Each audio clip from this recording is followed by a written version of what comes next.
kita masuk pada urutan 65 kan begitu. Makanya kemarin Pak Rektor itu mengirimkan beberapa dosen ya ke Yogyakarta itu ke IAS Irwan Abdullah Scholar itu dalam rangka untuk pelatihan penulisan artikel jurnal bermutasi kan begitu. Nah, saya berharap teman-teman mahasiswa ini juga akan ada pelatihan-pelatihan sejenis itu ya untuk memantapkan kemampuan teman-teman semua kan gitu.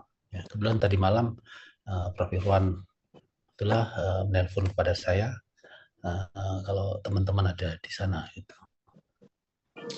Oke, teman-teman semua, ini siapa yang nanti presentasi ini? Ya, Bu Prof. Fitri. Oh, Mas Meki. Baik, Prof. Habis ini Bu Fitria nggak apa-apa, Prof. Ya, kemarin Bu Fitri kok bersyukur, tidak jadi masuk bersyukur dia berarti belum siap kan itu. Minggu Ya. depan aja, Prof. Habis ini saya, Prof. Siap. Oke, monggo Mas Rizky. Sehat Mas, sehat Alhamdulillah. Mas Rizky. Sehat, Prof. Oke. Monggo yang mau presentasi, monggo saya persilahkan. Mas Rizky dulu. Saya dulu, Prof. Mas. Oh, Mas Meki dulu. Monggo. Ini PPT saya mana ini? Bentar, Prof. Tak buka PPT-nya dulu.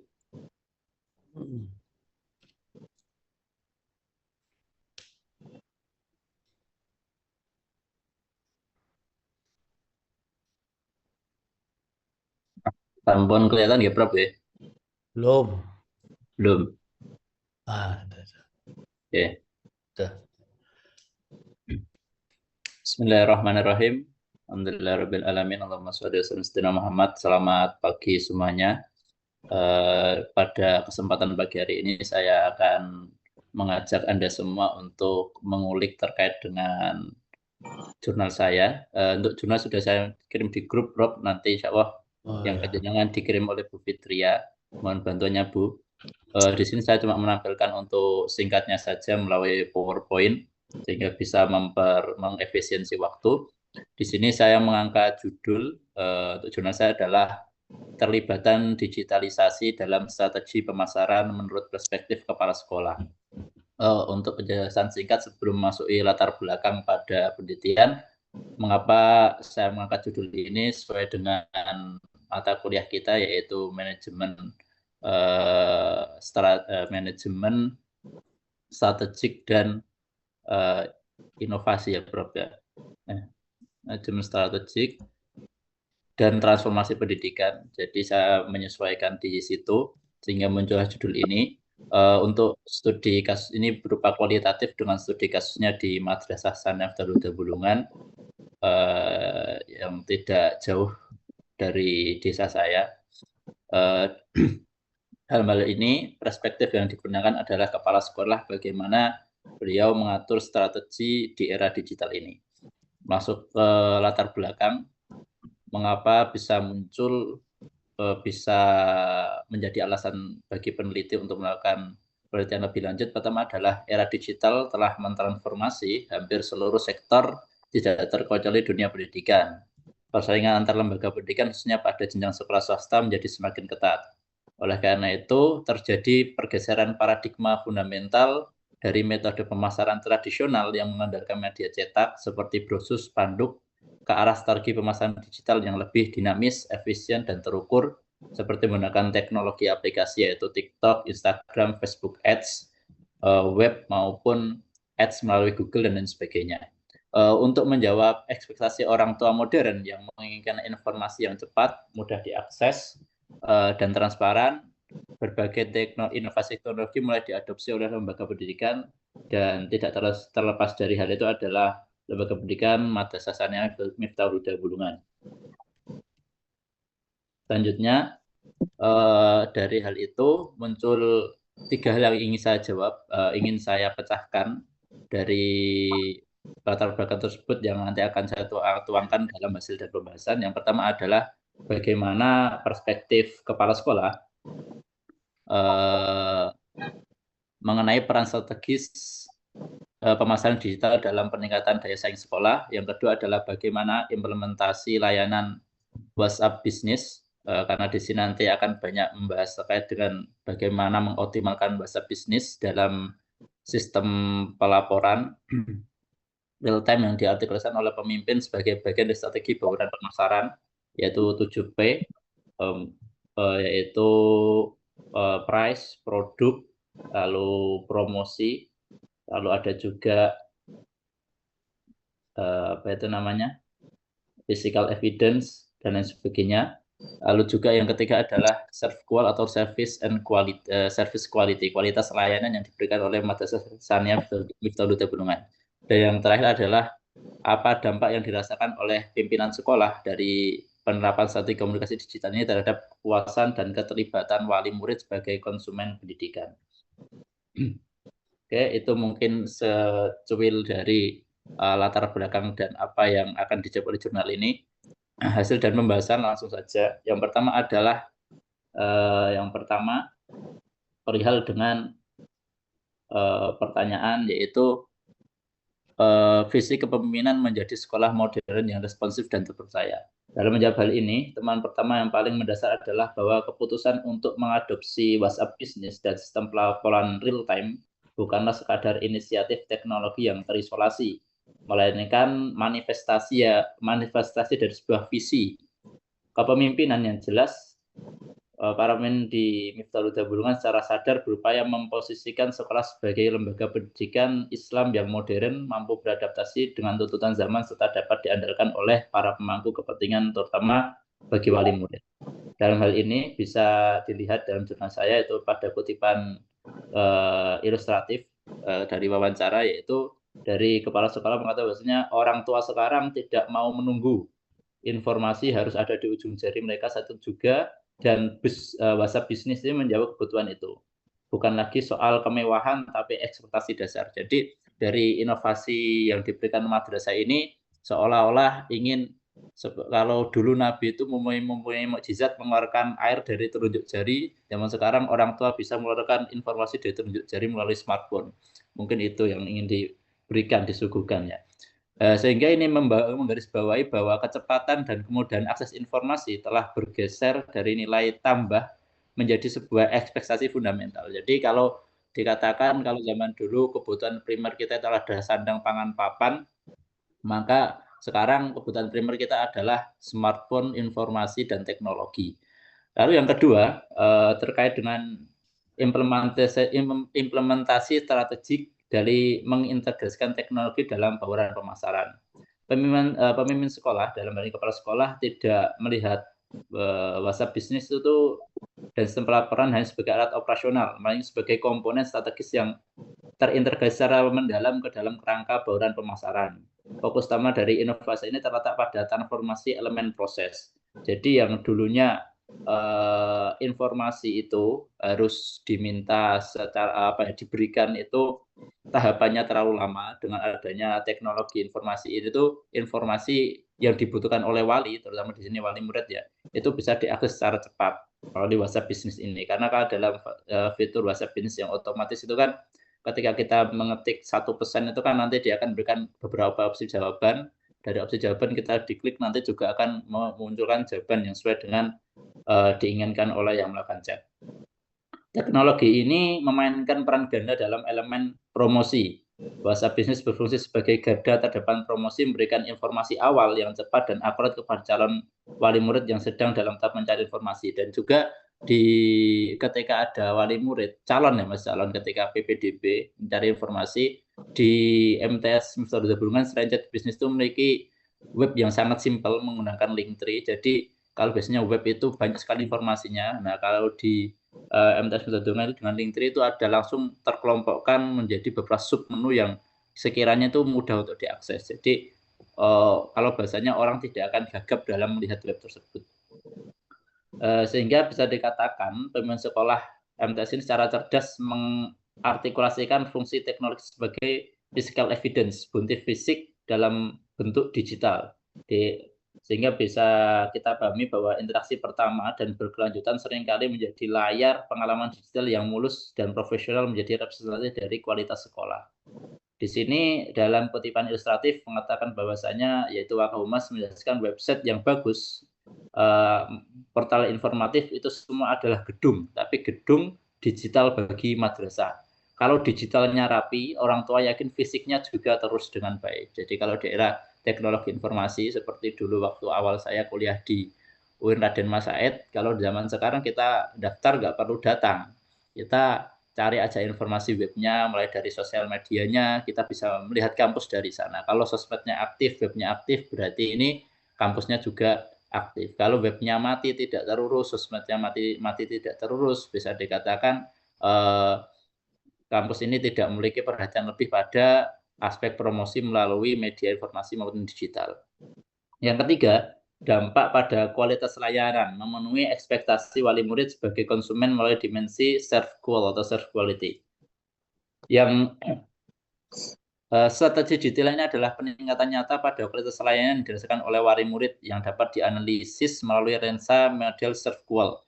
Ya, jadi model serve qual itu model ketika membandingkan antara ekspektasi dengan layanan yang ada. Jadi seandainya kita merating sebuah layanan itu 1 sampai 10, bila mereka memberikan nilai kurang dari 10 berarti layanan ini kurang. Kalau mereka menilai itu 10 berarti ini sesuai dengan ekspektasi mereka. Kalau mereka menilai lebih dari 10 berarti layanan yang diberikan itu melebihi dari ekspektasi mereka.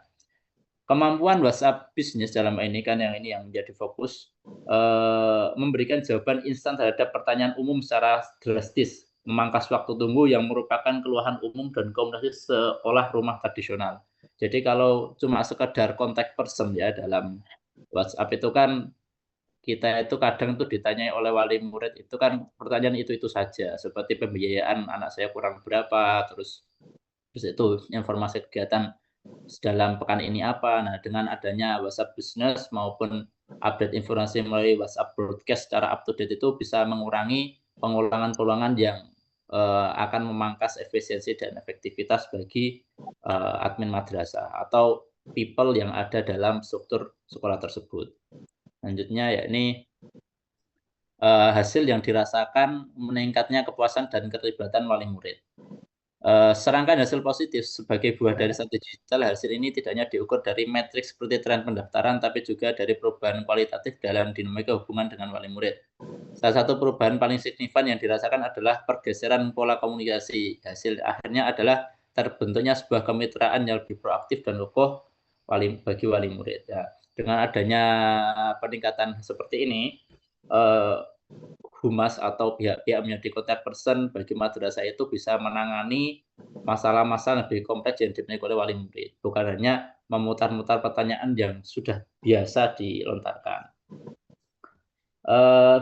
Sebagaimana diungkapkan oleh kepala madrasah, sekarang kalau orang tua menghubungi langsung biasanya untuk diskusi yang lebih dalam tentang anak, bukan lagi tanya jadwal ujian, kualitas interaksi, sehingga kualitas interaksi menjadi meningkat. Nah, itu mengisi sedikit. Dan atau juga kutipan interaktif ilustratif dengan humas bahwasanya orang tua jadi lebih proaktif karena mereka itu tahu apa yang terjadi di sekolah setiap hari. Nah, ini adalah efek positif dari adanya update informasi secara real time. Sedikit cerita. Jadi di madrasah tersebut itu untuk update informasinya sangat luar biasa. Andaikan kita pagi itu melakukan upacara 17 Agustus, maka siangnya sudah ada update informasi baik dari segi gambar, dokumentasi maupun berita dalam bentuk artikel singkatnya. Jadi itu bisa menjadi referensi informasi untuk wali murid bahwasanya sekolah itu aktif dalam berkegiatan. Dan yang terakhir adalah menyelaraskan strategi, teori, dan tantangan praktis. Strategi komunikasi yang diterapkan tepat dapat diinterpretasikan sebagai buah mekanisme canggih untuk manajemen proaktif terhadap kecemasan orang tua. Transformasi teknologi mengurangi kecemasan jangka pendek dengan memberikan jawaban instan untuk pertanyaan logistik, yaitu pertanyaan yang berulang-ulang tadi seperti jadwal, administrasi, dan sebagainya. Dan sistem pelaporan real time mengurangi kecemasan jangka panjang, secara proaktif memberikan informasi tentang kemajuan akademik, kehadiran, dan partisipasi. Jadi ketika misal ada anak dari rumah berangkat sendiri kok tidak sampai sekolah, nah di WhatsApp ini itu bisa melakukan broadcasting atau melakukan siaran langsung ke wali bahwasanya anaknya tidak sampai di sekolah, atau misal terjadi terkait dengan nilai akademik secara real time juga bisa dipantau melalui sistem bahasa bisnis ini. Lalu yang terakhir adalah temuan kunci dalam hal ini adalah pertama, pimpinan sekolah memandang pemasaran digital sebagai elemen strategis krusial untuk meningkatkan daya saing dengan cara memposisikan sekolah sebagai lembaga yang modern, responsif, dan terpercaya, yang secara langsung menjawab ekspektasi wali murid di era digital. Yang kedua, implementasi WhatsApp Business dan sistem pelaporan real time diartikulasikan sebagai inovasi fundamental pada elemen proses ya. Jadi dari 7P ini akan ditekan pada elemen proses dalam bauran pemasaran 7P. Cara sinergis memperkuat elemen people atau orang-orang ada pada lembaga pendidikan dan physical evidence bukti fisik secara digital. Inovasi proses ini secara langsung meningkatkan kualitas layanan pada dimensi responsiveness dan reliability dalam kerangka serve goal. Dan yang terakhir adalah teman ketiga adalah dampak positif yang signifikan dari strategi ini, termasuk peningkatan efisiensi komunikasi, pergeseran interaksi ke arah yang lebih substantif, penguatan kemitraan. Jadi komunikasi yang dilakukan oleh wali murid bukan hanya pertanyaan-pertanyaan logistik atau sangat sering yang umum bisa dijawab dengan cara sistem, tapi lebih ke arah pertanyaan-pertanyaan yang signifikan, penting, dan personal. Nah, mungkin itu saja yang bisa sampaikan sekelumit tentang hasil penelitian jurnal saya. Untuk selanjutnya, saya akan kembali kepada yang hadir di Zoom untuk melakukan diskusi. Terima kasih.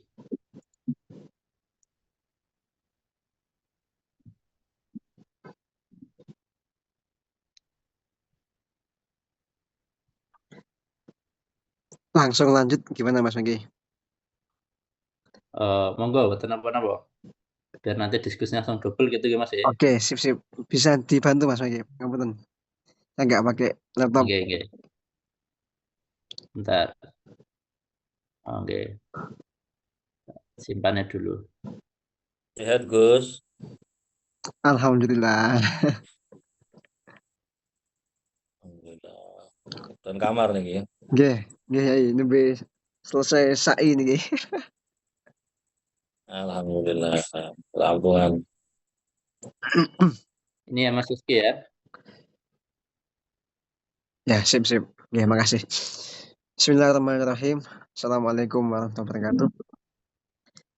Yang kami hormati Prof. Imam Mujahid. Oke, mohon bimbingannya Prof. Yang kami hormati pula teman-teman S3 semuanya. Langsung saja kami akan menyampaikan tentang jurnal tentang perumusan visi misi, tujuan, dan strategi, disingkat VMTS dalam pendidikan Islam. Studi kasus di Pondok Pesantren Darul Falah Amsilati. Monggo dilanjutkan yang kedua. Lanjut, next. Abstrak penelitian ini bertujuan untuk menganalisis abstrak dulu Mas. Ya. Strategi dalam pendidikan Islam dengan fokus pada Pondok Pesantren Darul Falah Amsilati. Latar belakang ini berangkat dari pentingnya manajemen strategis di lembaga pendidikan Islam sebagai instrumen penguatan tata kelola, peningkatan mutu, serta keberlanjutan kelembagaan. Pertanyaannya, bagaimana proses perumusan visi misi? Kemudian yang kedua, faktor internal, eksternal. Kemudian faktor eksternal dan internal yang mempengaruhi formulasi VMTS di pesantren. Metodologi kita pakai kualitatif di kasus. Kemudian selanjutnya langsung saja pendahuluan Mas Megi. Langsung, pendidikan Islam merupakan instrumen penting dalam membentuk generasi beriman, berilmu, dan akhlak mulia. Dalam konteks kelembagaan, pendidikan Islam tidak hanya berfungsi sebagai sarana transmisi ilmu dan nilai, tetapi juga sebagai pusat penguatan peradaban umat. Pesantren sebagai salah satu lembaga pendidikan Islam tertua di Indonesia menghadapi tantangan serius di era globalisasi, mulai dari dinamika kebijakan pendidikan, perkembangan teknologi digital, hingga meningkatnya kompetisi antar lembaga pendidikan. Untuk menjawab tersebut, pesantren dituntut memiliki visi misi, tujuan dan strategi yang terukur, selaras dan dengan nilai-nilai Islam. Kajian tentang manajemen strategi dalam pendidikan Islam telah banyak dilakukan. Misalnya penelitian Najir dan Januar menekankan pentingnya langkah strategis dalam transformasi pendidikan Islam di era globalisasi.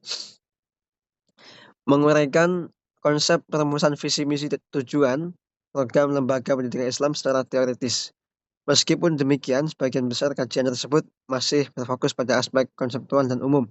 Belum banyak penelitian yang mengkaji secara spesifik implementasi formulasi VMTS dalam konteks pesantren sebagai lembaga pendidikan Islam berbasis tradisi sekaligus modernisasi. Di sinilah letak gap penelitian. Kita lanjutkan next, Mas Medi.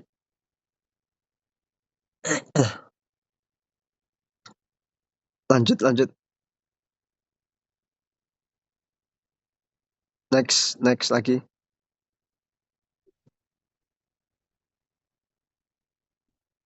Lanjut, next lagi. Hasil dan pembahasan, langsung ke intinya saja.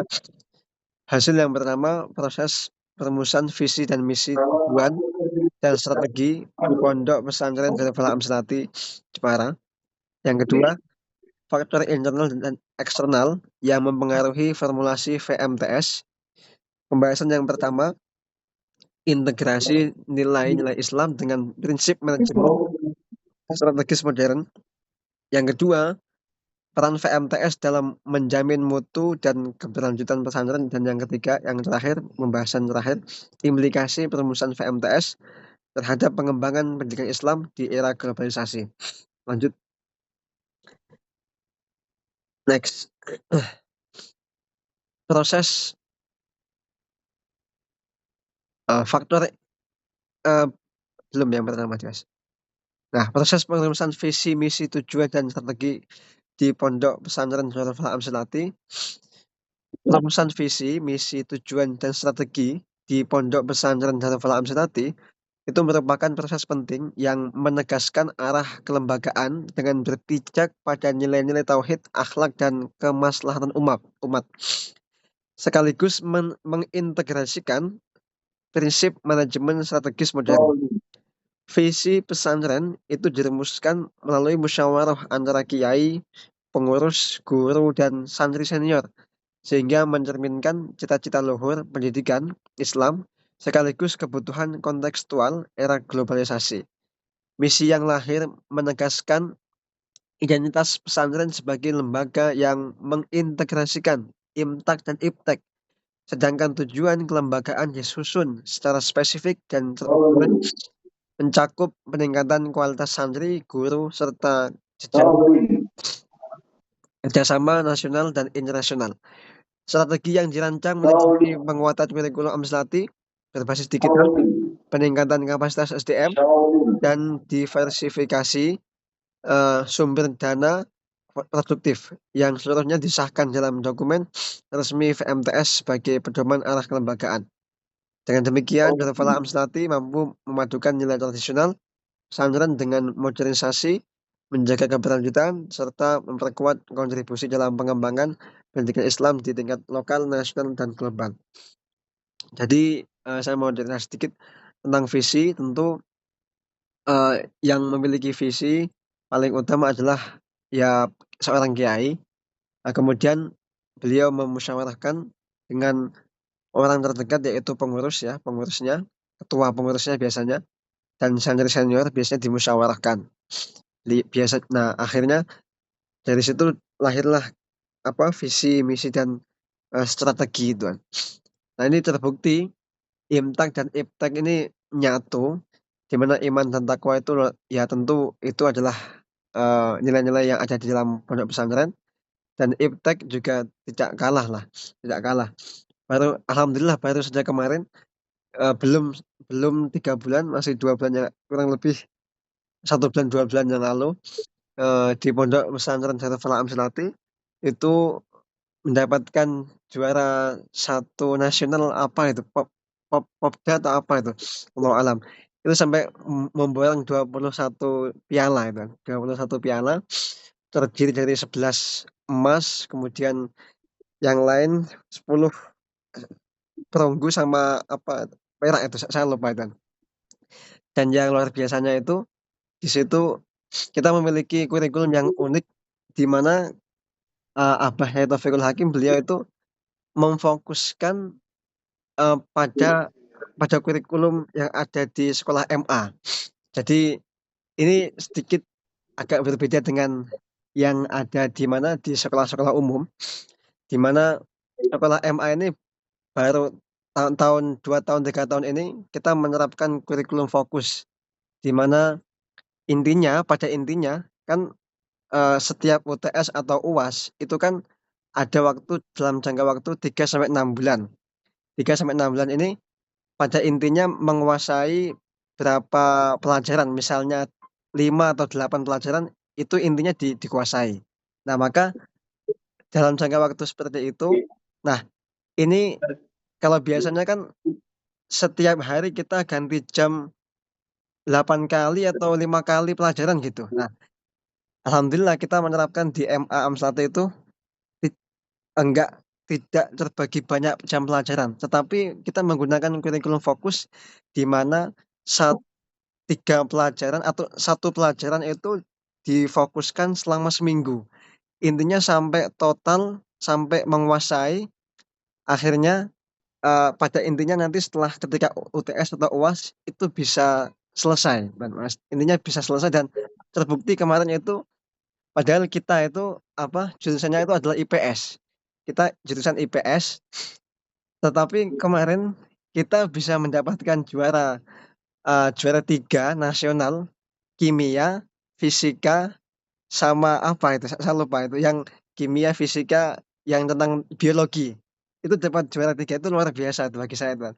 Jadi, alhamdulillah itu, ini salah satu kurikulum fokus yang ada di Amslati itu. Lanjut lanjut Mas Meki. Next.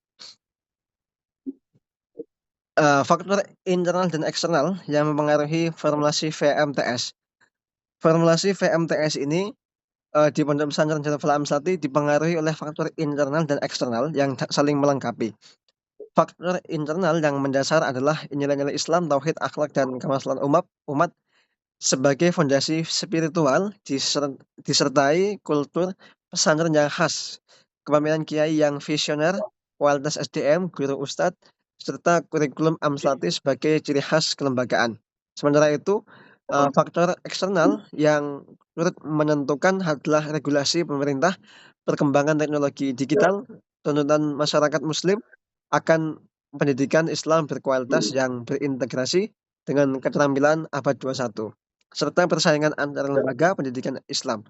Sinergi antara kekuatan internal dan tantangan eksternal tersebut menjadikan VMTS pesantren adaptif, realistis, serta tetap berakar kuat pada nilai-nilai Islam, sehingga mampu menjaga relevansi sekaligus memperkuat kontribusinya dalam pendidikan Islam di era modern. Jadi, contoh sedikit tentang kurikulum tadi, itu kan sebenarnya kurikulum yang ada di mana, di MTS MA, MI, MTS MA ini masalah sekolahnya ya, itu adalah dari eksternal ya, dari Ma'arif atau mana gitulah, dari intinya dari kurikulum luar gitu kan. Nah, itu kan yang mempengaruhi, internal sehingga dalam seminggu itu santri mempelajari berapa puluh, entah 17 atau 18 pelajaran itu kan, banyak kan. Sehingga nggak ada yang fokus itu kan. Nah, kita itu mengambil pelajaran dari Amslati, di mana nahwu shorof itu kan kalau zaman dulu itu kan banyak yang dibahas, akhirnya nggak fokus. Nah, sekarang dengan, contoh Amslati itu kan fokus fokus satu hebat kan, fokus satu sehingga menjadikan Amslati ini, luar biasa istimewa jadi jadi keunggulan lah sehingga anak itu cepat paham nahwu shorof gitu. Nah, mengambil pelajaran dari Amslati itu kemudian diterapkan di sekolah. Nah, yang awalnya setiap jam ganti terus, sekarang ini difokuskan. Misalnya akidah akhlak, terus misalnya bahasa Indonesia, terus kimia, terus dalam seminggu sampai menguasai sehingga santri murid ini merasa bahwa pelajaran itu menyenangkan. Kenapa kok menyenangkan? Karena dia paham. Nah, selama ini tidak menyenangkan kenapa? Ya karena tidak dipahami oleh santri, oleh murid itu kan. Nah, itu faktor eksternal dan internal yang kita gabungkan. Intinya laporan UTS sama UAS itu ada itu kan. 3 bulan atau per semester itu ada itu kan. Jadi di dalam lembaga kita ngotak-ngatik jam pelajaran gitu kan. Kita lanjut, monggo Mas Magi, next.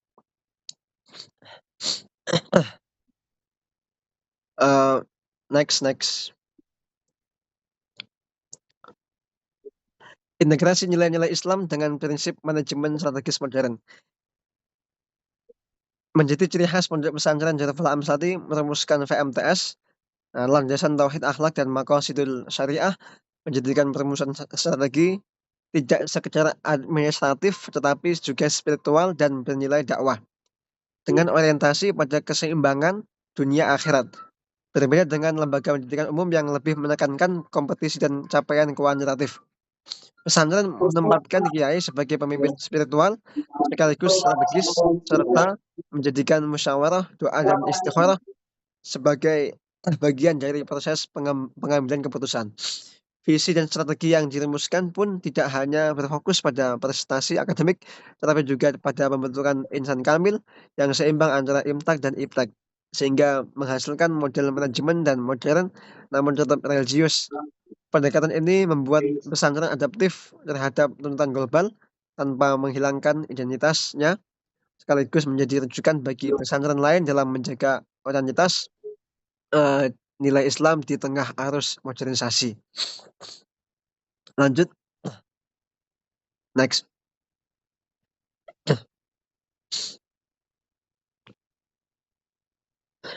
Peran VMTS dalam menjamin mutu dan keberlanjutan pesantren. Visi, misi, tujuan, dan strategi Pondok Pesantren Darul Falah Amslati berfungsi sebagai pedoman utama dalam menjaga mutu dan keberlanjutan kelembagaan. Bukan sekadar dokumen administratif, melainkan arah strategis yang terukur bagi seluruh aktivitas pendidikan. Dalam bidang akademik, VMTS mengarahkan pengembangan kurikulum yang menyeimbangkan ilmu agama dan keterampilan abad ke-21 melalui integrasi metode Amslati dan teknologi digital.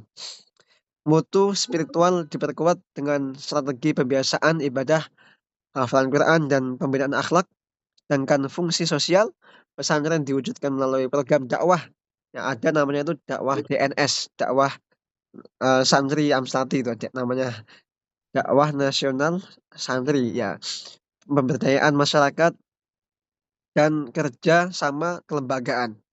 Di sisi SDM, HMTS mendorong peningkatan kapasitas guru melalui pelatihan, teknologi dan sertifikasi agar mampu mendampingi santri dengan metode pembelajaran yang relevan. Strategi pendanaan melalui zakat infak dan wakaf produktif memastikan kemandirian finansial pesantren. Sementara mekanisme evaluasi berbasis PMTS menjaga konsistensi mutu kelembagaan. Dengan visi global dan tujuan jangka panjang yang terukur, PMTS juga memperkuat kerjasama internasional, riset, dan inovasi, sekaligus menjadi instrumen komunikasi dan legitimasi publik. Dengan demikian, PMTS menjadi fondasi yang menjaga mutu akademik, spiritual, sosial, serta keberlanjutan pesantren. Sekaligus memperkuat kontribusinya bagi pengembangan pendidikan Islam di era modern. Nah, ini tentang pemberdayaan program dakwah di Amslati sekarang sedang liburan untuk santri-santri yang pusat itu mereka dikasih amanah dakwah untuk menyampaikan dakwah kepada masyarakatnya masing-masing gitu. Jadi dibekali satu kitab untuk menyampaikan dakwah di masyarakatnya masing-masing gitu kan. Di rumahnya masing-masing. Lanjut Mas Megi, next.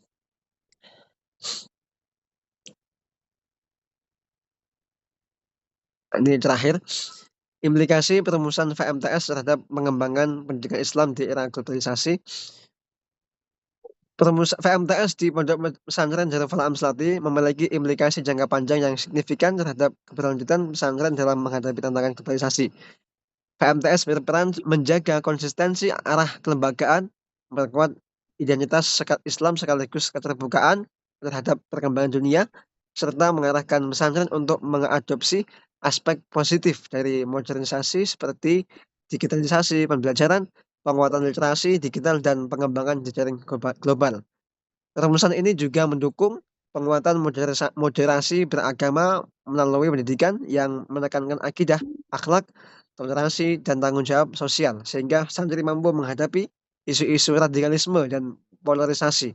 Sisi kelembagaan, PMTS memastikan adanya evaluasi berkelanjutan, peningkatan mutu, akademik, spiritual, kemandirian finansial, melalui diversifikasi pendanaan, serta peningkatan daya saing lulusan yang siap berkontribusi dalam berbagai bidang kehidupan. Lebih jauh, model VMTS Darul Amslati dapat direplikasi oleh lembaga Islam lain sebagai contoh integrasi nilai keislaman dengan manajemen strategis modern, menjadikan pesantren tetap adaptif terhadap perubahan global tanpa kehilangan akar tradisi Islamnya. Lanjut, next.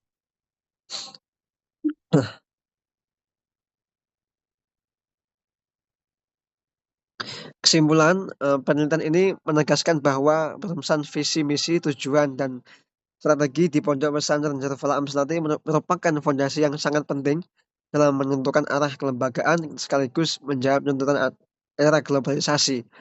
Pertanyaan penelitian pertama, bagaimana proses perumusan dilakukan pesantren, terjawab melalui temuan bahwa formulasi tersebut dirancang melalui mekanisme musyawarah yang melibatkan kiai, pengurus, guru, dan santri senior. Proses ini menghasilkan dokumen resmi PMTS yang mencerminkan integrasi antara nilai-nilai Islam, tauhid, akhlak, dan maqasid syariah dengan prinsip manajemen strategis modern. Pertanyaan penelitian kedua, faktor internal dan eksternal, apa yang mempengaruhi? Itu dijawab dengan identifikasi bahwa nilai dasar Islam, kultur pesantren, kepemimpinan kiai, kualitas sumber daya manusia, dan kurikulum Amslati menjadi kekuatan utama dari dalam. Sementara itu, regulasi pemerintah, perkembangan teknologi digital, kebutuhan masyarakat muslim, serta persaingan antar lembaga pendidikan Islam itu menjadi faktor eksternal yang harus diantisipasi. Interaksi keduanya membentuk strategi yang adaptif, realistis, dan kontekstual. Selanjutnya, next. Secara keseluruhan, perumusan VMTS di Pondok Pesantren Darul Amslati berimplikasi signifikan terhadap mutu dan keberlanjutan pesantren. VMTS tidak hanya berfungsi sebagai instrumen administratif, tapi juga sebagai pedoman untuk memperkuat mutu akademik, spiritual, dan sosial, mengembangkan kurikulum, meningkatkan kualitas SDM, serta mengelola sumber daya secara berlanjut. Selain itu, VMTS memberikan kontribusi praktis bagi pesantren lain yang ingin memperkuat tata kelola kelembagaannya, sekaligus memperkaya kajian teoritis tentang manajemen strategis dalam pendidikan Islam. Dengan demikian, penelitian ini menyimpulkan bahwa VMTS merupakan instrumen strategis yang mampu menjembatani nilai-nilai Islam dengan tuntutan manajemen modern. Ia bukan hanya menjaga identitas pesantren, tapi juga memastikan relevansinya dalam menghadapi tantangan globalisasi, digitalisasi, dan modernisasi beragama. Terima kasih. Sekian, terima kasih. Oke, niku mawon yang bisa kami sampaikan. Mungkin kita lanjut ke sesi berikutnya, yaitu diskusi. Monggo. Yo. Jadi hari ini cuma 2 aja ya? Nggih, Prof. Nggih. 2, Prof. Cuma 2, oke. Ini mohon maaf sebelumnya ya. Jadi karena saya juga tidak membaca ya, jadi saya membaca cepat juga agak aneh. Jadi seharusnya memang paling enggak sehari sebelumnya sudah diberikan kepada saya sehingga saya bisa membaca lebih dalam ya terkait dengan artikel teman-teman. Tapi tidak apa-apa ya. Jadi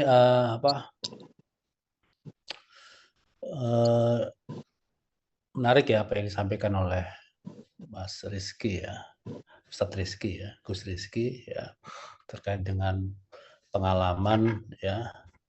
Jadi Mas Rizky ini kan ingin apa ya? Ingin menyampaikan ya pengalaman lokal, pengalaman empiris apa yang terjadi di Pondok Amsilati itu ya, dalam kancah global kan gitu ya. Ini kan bagus sekali ya. Jadi bagaimana pengalaman empiris itu kemudian diteliti ya berdasarkan kaidah-kaidah ilmiah ya saintifik itu sehingga bisa ditampilkan pada kancah yang lebih besar dalam kancah global kan begitu ya. Namun dalam kita melakukan penyajian itu kan kadang-kala kita ini kan bahasa yang kita gunakan itu kan bukan bahasa ilmiah ya, bahasa tutur gitu loh. Sehingga perlu beberapa hal ya beberapa hal yang perlu diketahui oleh teman-teman bagaimana kita menyajikan penelitian kita itu ya ke dalam artikel jurnal bereputasi. Coba saya ingin memberikan contoh saja ya, ada sebentar ya. Ini mana? Saya bagikan ya.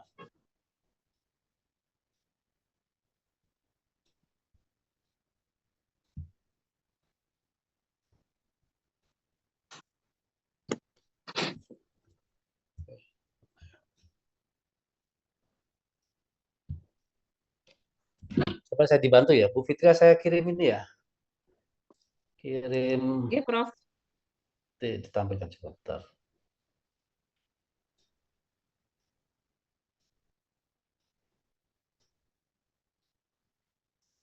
Fitri ya.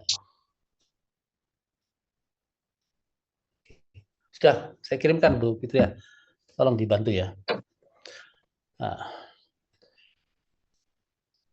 Jadi saya ingin menunjukkan beberapa contoh ya artikel jurnal ya yang layak untuk dipublish ya di jurnal-jurnal internasional bereputasi ya. Di pola ini mungkin bisa teman-teman gunakan gitu. Saya berusaha untuk menjelaskannya itu melalui contoh-contoh saja ya. Ya. Sudah Bu Fitri? Sekedar. Oke. Sorry.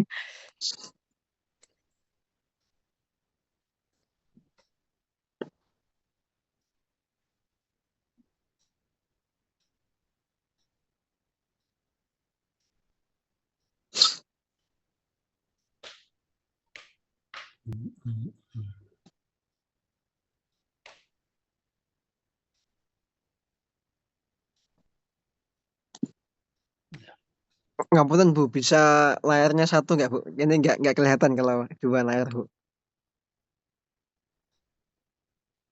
Udah. Nah, sip. Oke ya. Nanti tolong maju mundurnya itu ya Bu Fitri ya. Oke, mungkin dia bisa lebih besarkan lagi Bu Fitri. Oke ya. Jadi saya memberikan beberapa contoh judul ya terkait dengan artikel jurnal ya yang itu ya misalnya terkait dengan mata kuliah kita ya. Di sini misalnya contohnya ini ya. Strategic foresight dalam manajemen pendidikan Islam membangun ketahanan institusi di era VUCA misalnya ya. Jadi coba teman-teman itu ya itu peka ya. Jadi fenomena-fenomena yang ada di sekitar kita itu ya. Kemudian kita carikan konsepnya. Ya. Nah, kita carikan konsepnya. Sehingga konsep itu nanti membantu kita di dalam kita itu melakukan kegiatan penelitian dan membantu kita di dalam kita itu menganalisis ya hasil temuan penelitian kita. Nah,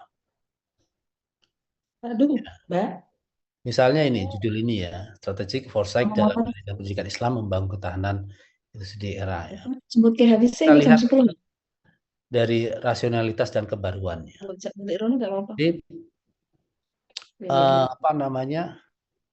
Ini kan ada sebuah tuntutan ya, bagaimana sebuah apa namanya? Sebuah lembaga pendidikan itu dia melakukan peramalan strategik ya. Jadi bagaimana bisa membangun, bisa meramalkan apa kondisi pada masa yang akan datang ya. Tidak hanya kondisi apa meramalkan dalam jangka waktu pendek, tetapi dalam jangka waktu yang lebih panjang. Ini terkait dengan sustainability ya, keberlangsungan. Gitu.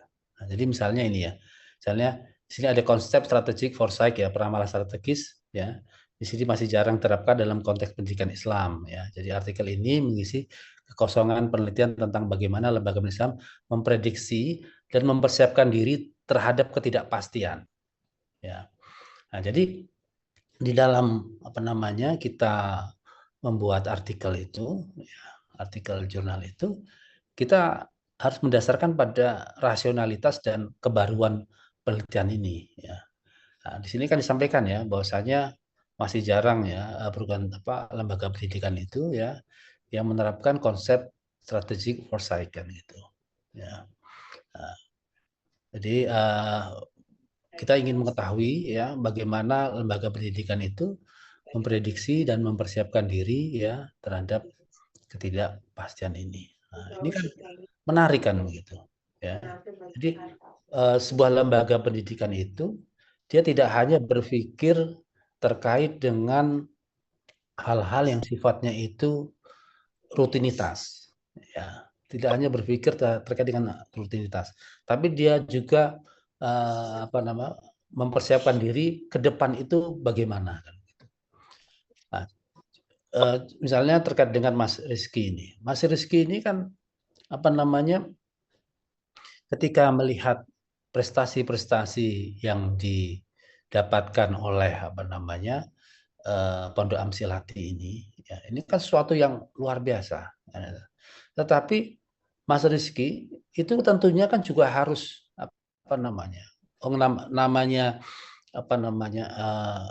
dunia itu kan sifatnya itu kan dinamis ya. Dia tidak kemudian statis kan gitu. Maka kita juga harus mengantisipasi perubahan-perubahan ke depan. Nah, maka sebuah lembaga pendidikan itu ya itu di samping dia itu melakukan melaksanakan program-program yang sifatnya itu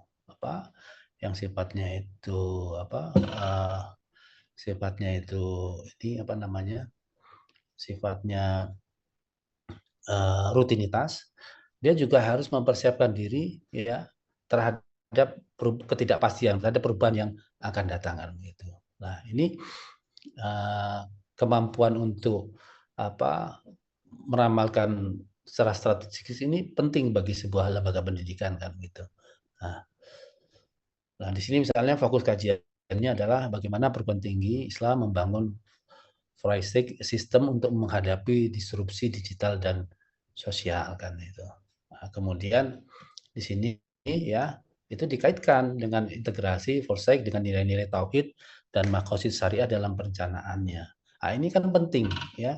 Jangan sampai kemudian ya sebuah perguruan tinggi atau lembaga pendidikan itu ketika dia membuat meramalkan ya ke depan ya kondisi ke depan atau strategi depan, kemudian dia tidak berbasis pada nilai-nilai yang dipegang oleh lembaga pendidikan tersebut. Kalau dalam hal ini misalnya nilai tauhid dan maqasid syariah kan itu.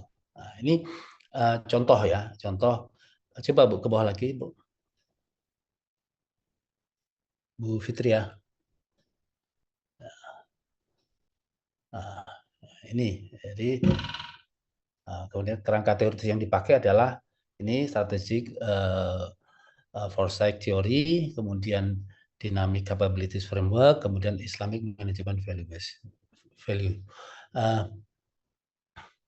Jadi tadi ketika kita membuat sebuah judul, ketika kita melihat fenomena, coba itu kemudian kita carikan teori-teori yang berdekatan dengan itu, ya, sehingga kita mampu, ya, berdasarkan teori itu kita mampu mengungkap lebih mendalam lagi terkait dengan apa yang kita ingin sampaikan kepada dunia, kan gitu. Jadi kalau kita berbicara tentang artikel jurnal itu kan kita ingin menyampaikan sesuatu itu pada dunia luar sana, kan gitu. Nah, untuk melakukan itu maka kita membutuhkan teori-teori, kan gitu. Oke. Ini contoh tadi ya terkait dengan judul yang pertama.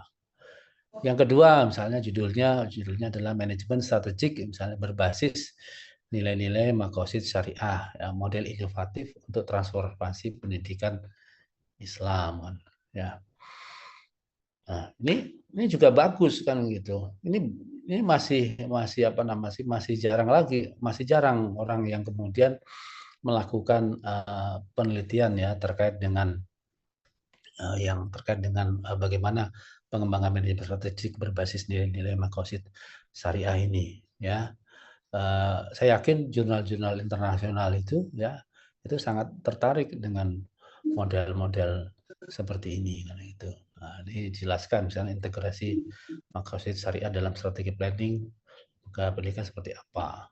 Kemudian model-model konseptual yang dikembangkan itu seperti apa, kan gitu, ya. Ke bawah Bu Fitria.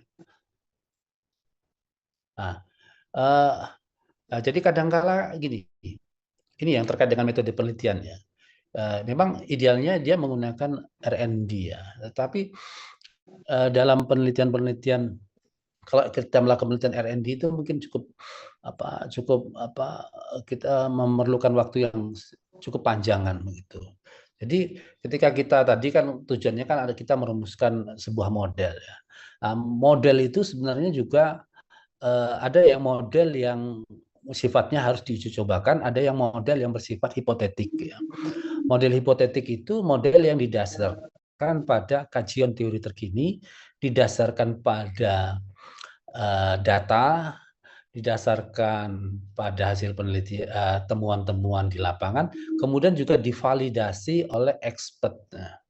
Nah, ini jadi tidak harus kemudian kita menggunakan R&D, kan gitu, ya. Jadi biasanya, ya, kalau nanti Bapak Ibu sekalian membuat disertasi, nanti di akhir itu, ya, Bapak Ibu, ya, karena kan kalau disertasi itu kan pada akhirnya kan Bapak Ibu kan semacam kayak apa ya? Kalau disertasi itu kan memunculkan teori baru, ya. Paling tidak memunculkan sebuah model baru, ya. Jadi berdasarkan temuan, ya, berdasarkan kajian teori itu, berdasarkan temuan penelitian itu, berdasarkan hasil wawancara, ya, kemudian hasil observasi, kemudian berdasarkan validasi pakar itu, kita kemudian bisa di akhir tulisan kita itu kita merumuskan sebuah model, ya, model yang terkait dengan penelitian yang kita lakukan, kan gitu. Nah, ini yang kedua. Coba selanjutnya Bu Fitria. Nah, ini terkait dengan kepemimpinan strategik dalam mentransformasikan budaya organisasi pendidikan Islam. Di sini rasionalitas dan kebaruannya, ya. Banyak penelitian membahas leadership dalam pendidikan, namun belum banyak yang menghubungkan strategic leadership teori dan organizational culture transformation, kan gitu. Nah, ini bagus, kan gitu. Ya. Lanjut Bu, judul yang selanjutnya Bu. Nah, ini kemarin kan kita belajar tentang balance scorecard, ya, sebagai alat transformasi strategi dalam pendidikan Islam. Ini juga bagus ini, ya. Judul ini kita pakai, ya, misalnya rasionalitas dan kebaruannya, konsep balance scorecard telah digunakan dalam dunia bisnis, namun penerapan dalam pendidikan Islam berbasis nilai spiritual dan akhlak masih langka. Nanti fokus kajiannya bagaimana adaptasinya ya, dengan tambahan spiritual dan social impact-nya, bagaimana studi kasus transformasi. Nah, ini. Ya, jadi begini, mengapa penting ya kita kemudian membahasakan fenomena-fenomena itu dengan konsep yang sudah dikenal secara umum dalam dunia akademik. Ya. Jadi tidak bisa kemudian kita membuat judul itu ya tidak kemudian kita rumuskan dalam sebuah sebuah rumusan konsep tertentu. Orang di luar negeri itu tidak paham apa yang dimaksud oleh kita. Misalnya begini, kalau di dalam konseling itu ya, itu kan ada fenomena suka menunda-nunda pekerjaan, ya, atau sebuah fenomena suka menunda-nunda pekerjaan. Kalau kemudian kita menuliskan judul itu, ya, fenomena suka menunda pekerjaan, itu orang luar tidak akan paham apa yang dimaksud dengan yang kita tulis itu. Tapi kalau kemudian kita tulis ya fenomena prokrastinasi. Jadi istilah dari suka menunda-nunda pekerjaan itu kan penyakit itu namanya kan prokrastinasi. Jadi dibahasakan melalui konsep yang namanya prokrastinasi. Nah, berdasarkan konsep atau teori tentang prokrastinasi itu, kemudian kita bisa kemudian menggali lebih dalam apa yang menjadi faktor-faktor penyebabnya, ya, kemudian dampak dan lain-lainnya. Karena sudah ada teori yang berbunyi tentang itu. Ya. Nah, jadi itu maksudnya kalau kita itu menggunakan konsep-konsep atau teori yang sudah dikenal di dalam dunia akademik, ya. Lanjutnya di bawah, Bu. Ini judul ya. Judulnya Prophetic Change Management. Ya. Membangun transformasi pendidikan Islam berbasis nilai kenabian. Ini kan bagus ini. Orang-orang misalnya mendengar istilah profetik itu kan sudah, oh ini ada apa kan? Ini ada manajemen perubahan yang berbasis pada profetik itu seperti apa kan? Nilai-nilai kenabian itu seperti apa? Nah, ini menarik bagi dunia luar ya ketika ingin membaca tulisan kita. Nah ini bawa lagi Bu. Oke, terus sudah. Ya, terus lagi. Ya.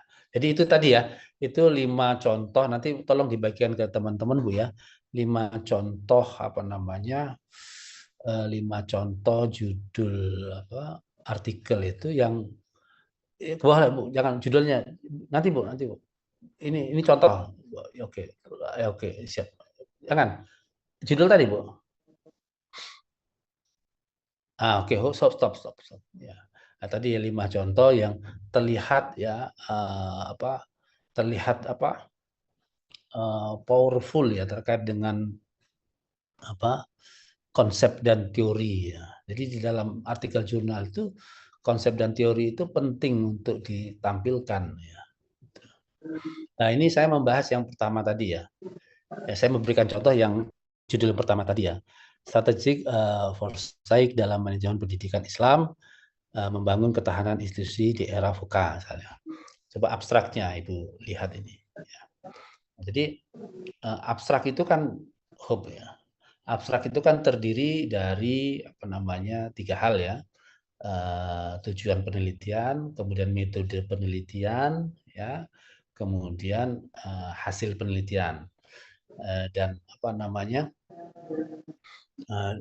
kadangkala di awal sebelum memasuk tujuan penelitian dikasih satu kalimat yang shocking ya, yang kemudian orang itu tertarik kemudian untuk membaca lebih jauh. Misalnya di sini era VUCA telah menimbulkan ketidakpastian tinggi dalam tata kelola lembaga pendidikan Islam. Ini kan kalimat yang shocking ya. Kalimat orang ketika membaca kalimat ini mesti tertarik kan gitu. Loh, ini ada apa era VUCA kok menimbulkan ketidakpastian dalam tata lembaga pendidikan Islam. Nah, baru kemudian kita masukkan penelitian ini ya bertujuan untuk menganalisis bagaimana strategic foresight ini diterapkan dalam manajemen pendidikan Islam untuk membangun ketahanan institusi. Nah, jadi ya, ketahanan institusional ya.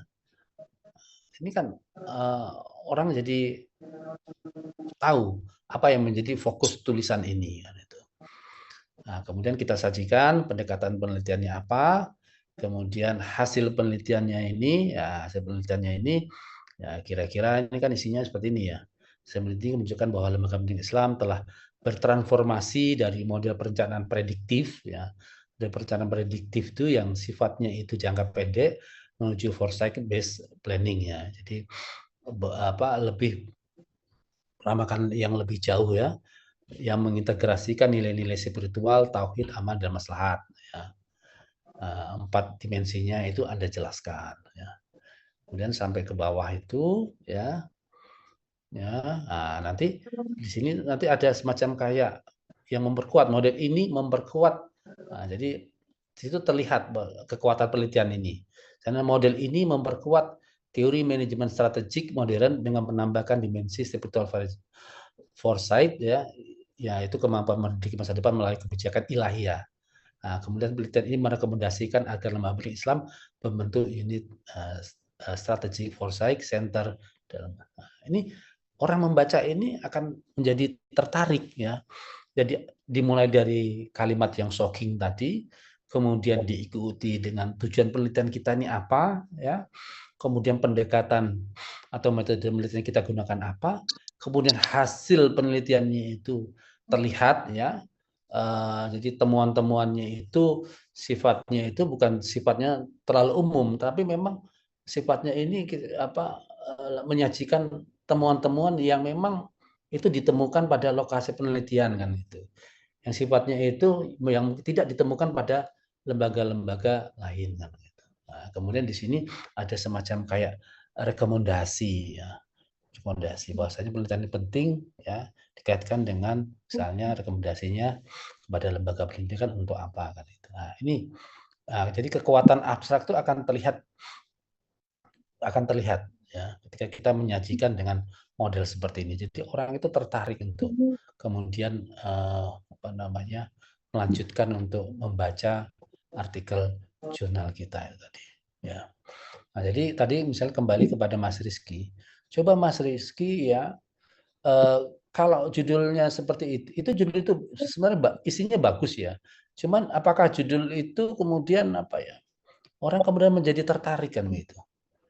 Coba carikan konsep-konsep ya, atau Anda menamakan konsepnya perumusan visi misi tujuan dan strategi yang dilakukan oleh oleh Pondok Amsil Hati itu pendekatannya apa namanya? Ya.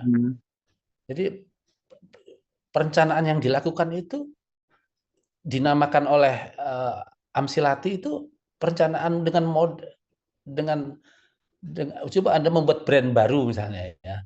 Ya perencanaan Amsilati atau apa kan gitu, sehingga orang ini ada apa kan begitu.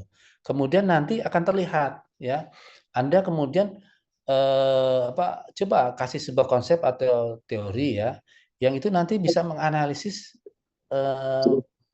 perumusan visi misi dan tujuan strategi itu ya. Kalau judulnya seperti ini kan sebenarnya sesuatu yang bagus ya, tetapi kalau orang melihat ini kan umum sekali, biasa. Perumusan visi, misi, tujuan, strategi dalam pendidikan Islam. Ini biasa sekali kan. Tapi kemudian kalau tadi ya dikasih, tadi kan dicoba Ustadz Rizky tadi kan menyampaikan, kami ini padahal punya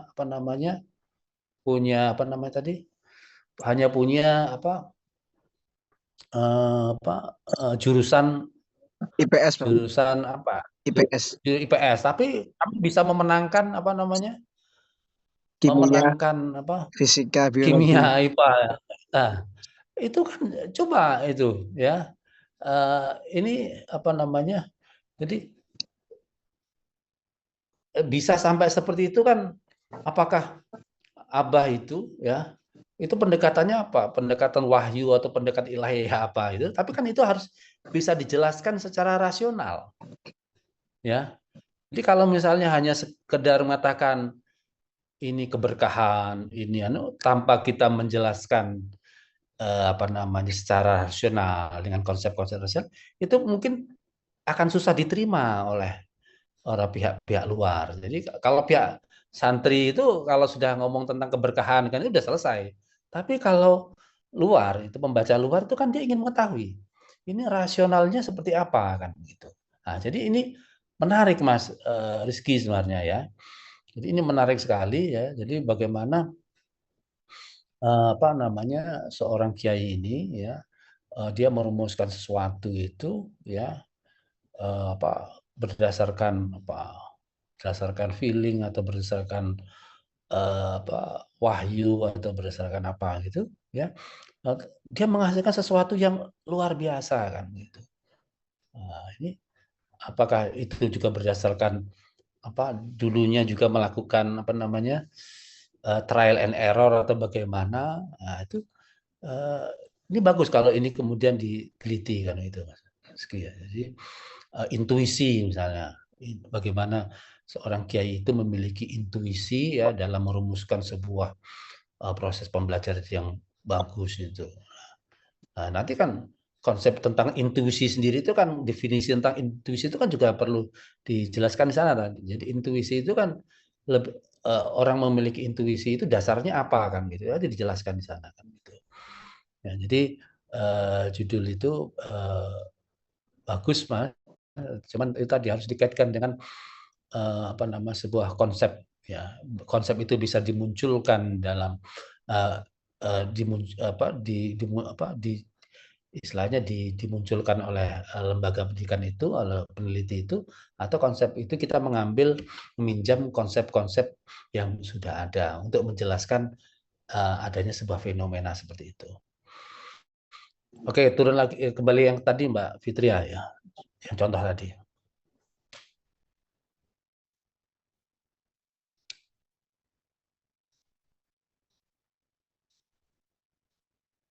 Terus, oke, terus bawah.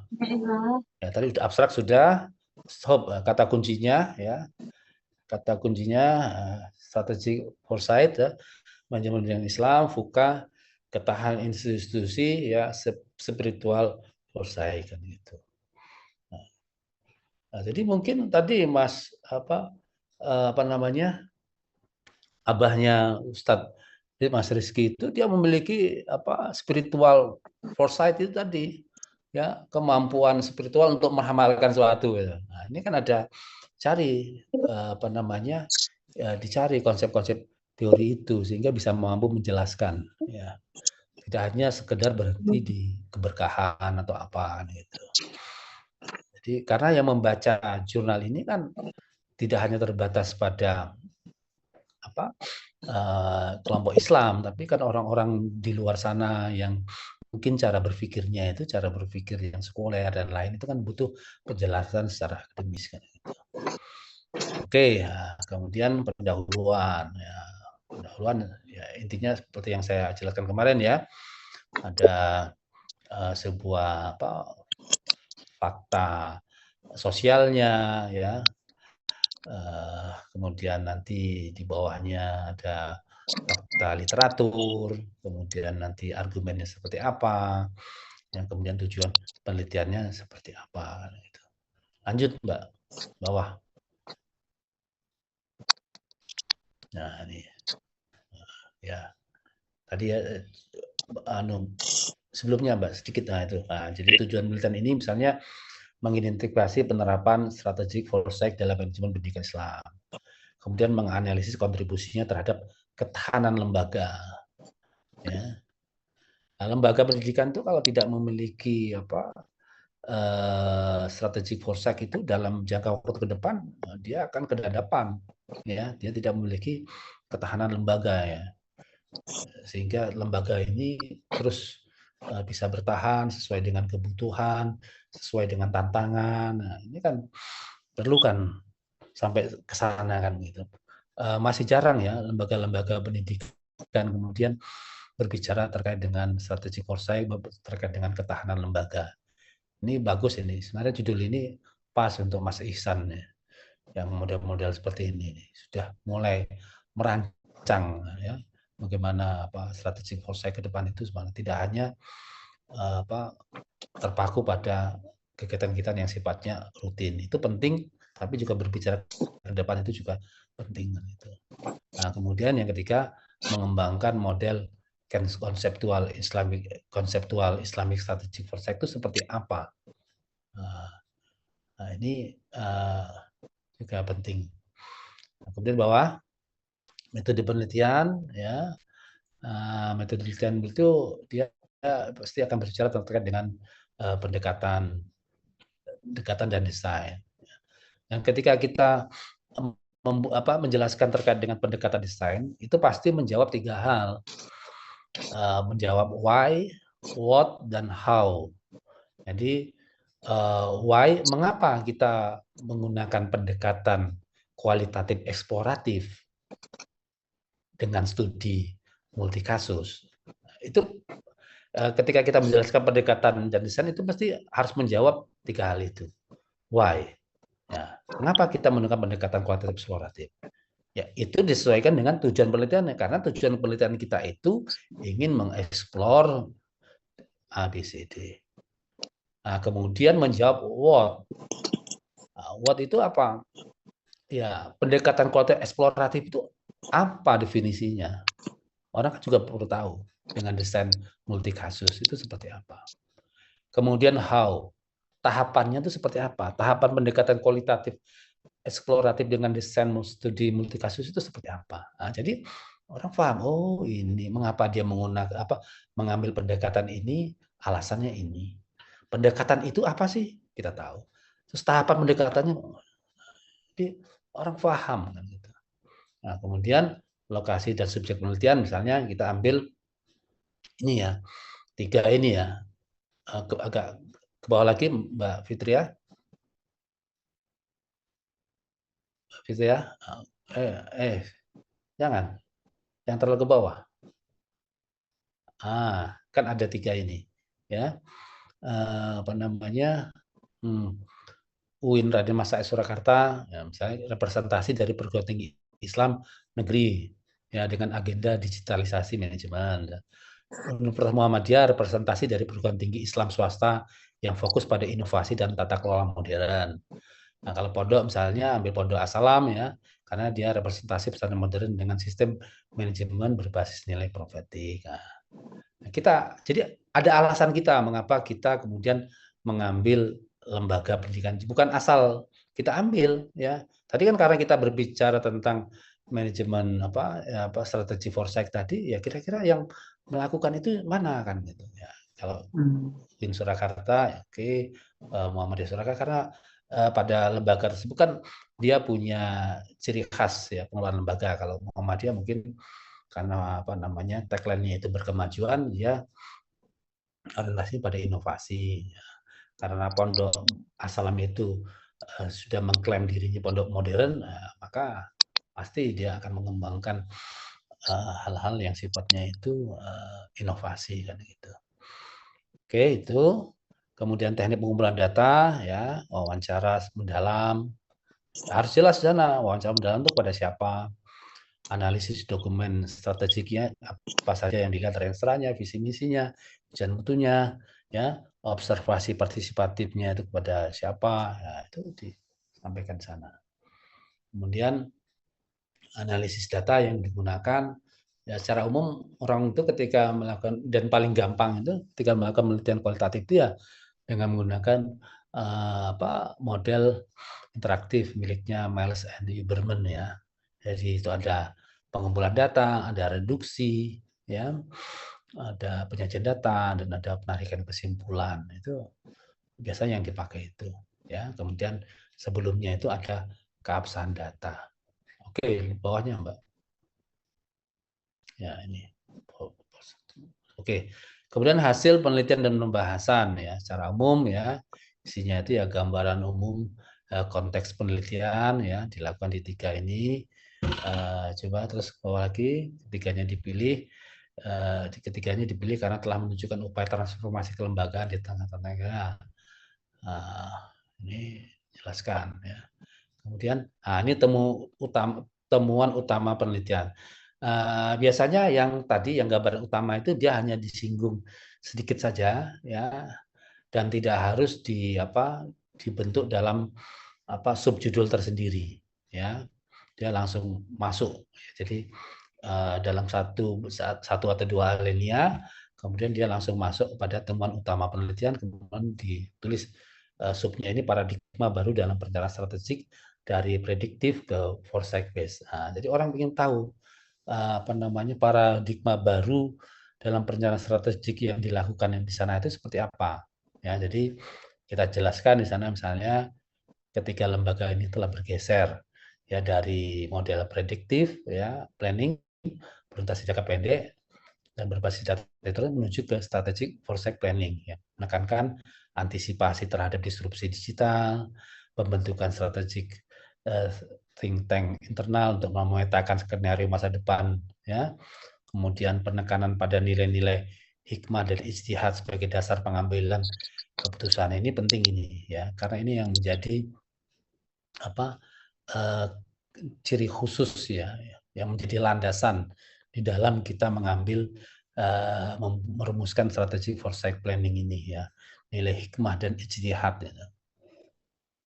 Nah ini, jadi ke bawah temuan ini menunjukkan adopsi pendekatan foresight yang memadukan rasionalitas, manajerial dan kesadaran spiritual sesuai dengan konsep Islamic epistemologi. Nah, jadi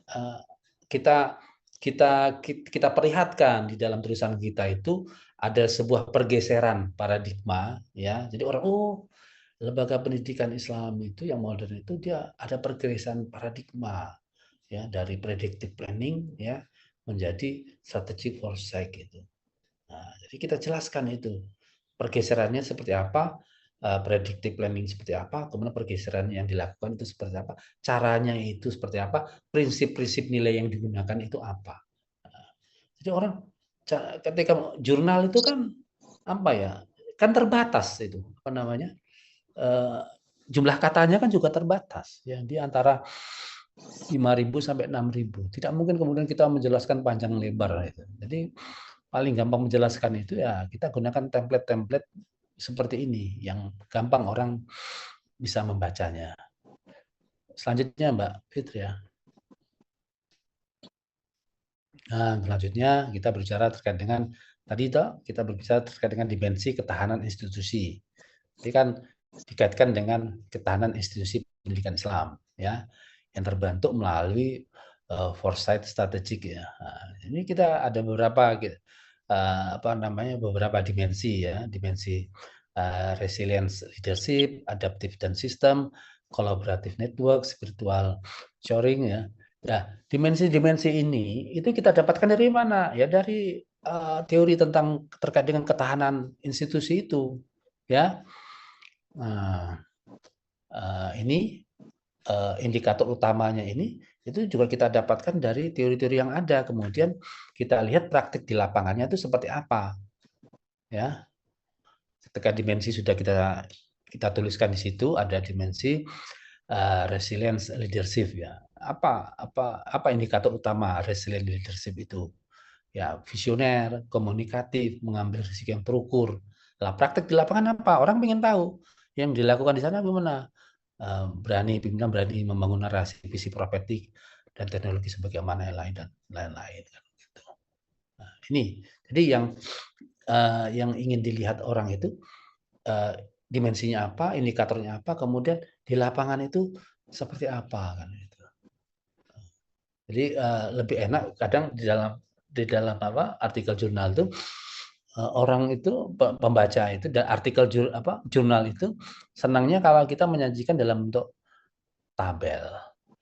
Ya, orang gampang untuk membacanya, gitu. Memahaminya lebih gampang daripada kemudian kita menarasikannya dalam kalimat panjang kan gitu. Kita menarasikan dalam kalimat panjang kadang-kala tidak jelas. Tapi kalau kita gambarkan dalam bentuk tabel, Nah, karena kan membuat tabel itu kan juga ada cara penyajian tabel itu kan ada cara tersendiri kan, tidak sembarangan kan. Nah, di sini di bawah kita kemudian menyimpulkan temuan ini mengkonfirmasi bahwa ketahanan lembaga pendidikan Islam tidak hanya dibangun oleh efisiensi manajerial, tetapi juga dibangun oleh kekuatan spiritual organisasi. Nah, jadi di antara bahasa yang sering digunakan dalam jurnal itu adalah bahasa mengkonfirmasi. Jadi penelitian ini mengkonfirmasi. Nah, jadi karena apa? Penelitian itu bukan didasarkan pada ketidaktahuan, tapi didasarkan pada apa? Didasarkan pada keraguan. Jadi mengkonfirmasi asumsi awal kita itu tadi loh.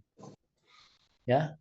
Oh, setelah ditelakan itu dikonfirmasi bahwasanya ketahanan lembaga pendidikan tidak hanya dibangun oleh fisik. Jadi pemahaman kita itu dikonfirmasi dengan apa yang terjadi di lapangan. Nah, jadi kalau Anda itu menggunakan kata konfirmasi itu jurnal senang sekali. Oke, bawah lagi Mbak Fitri ya. Ini model konseptual Islamic Strategic Policy. Ini orang akan menunggu itu. Ya.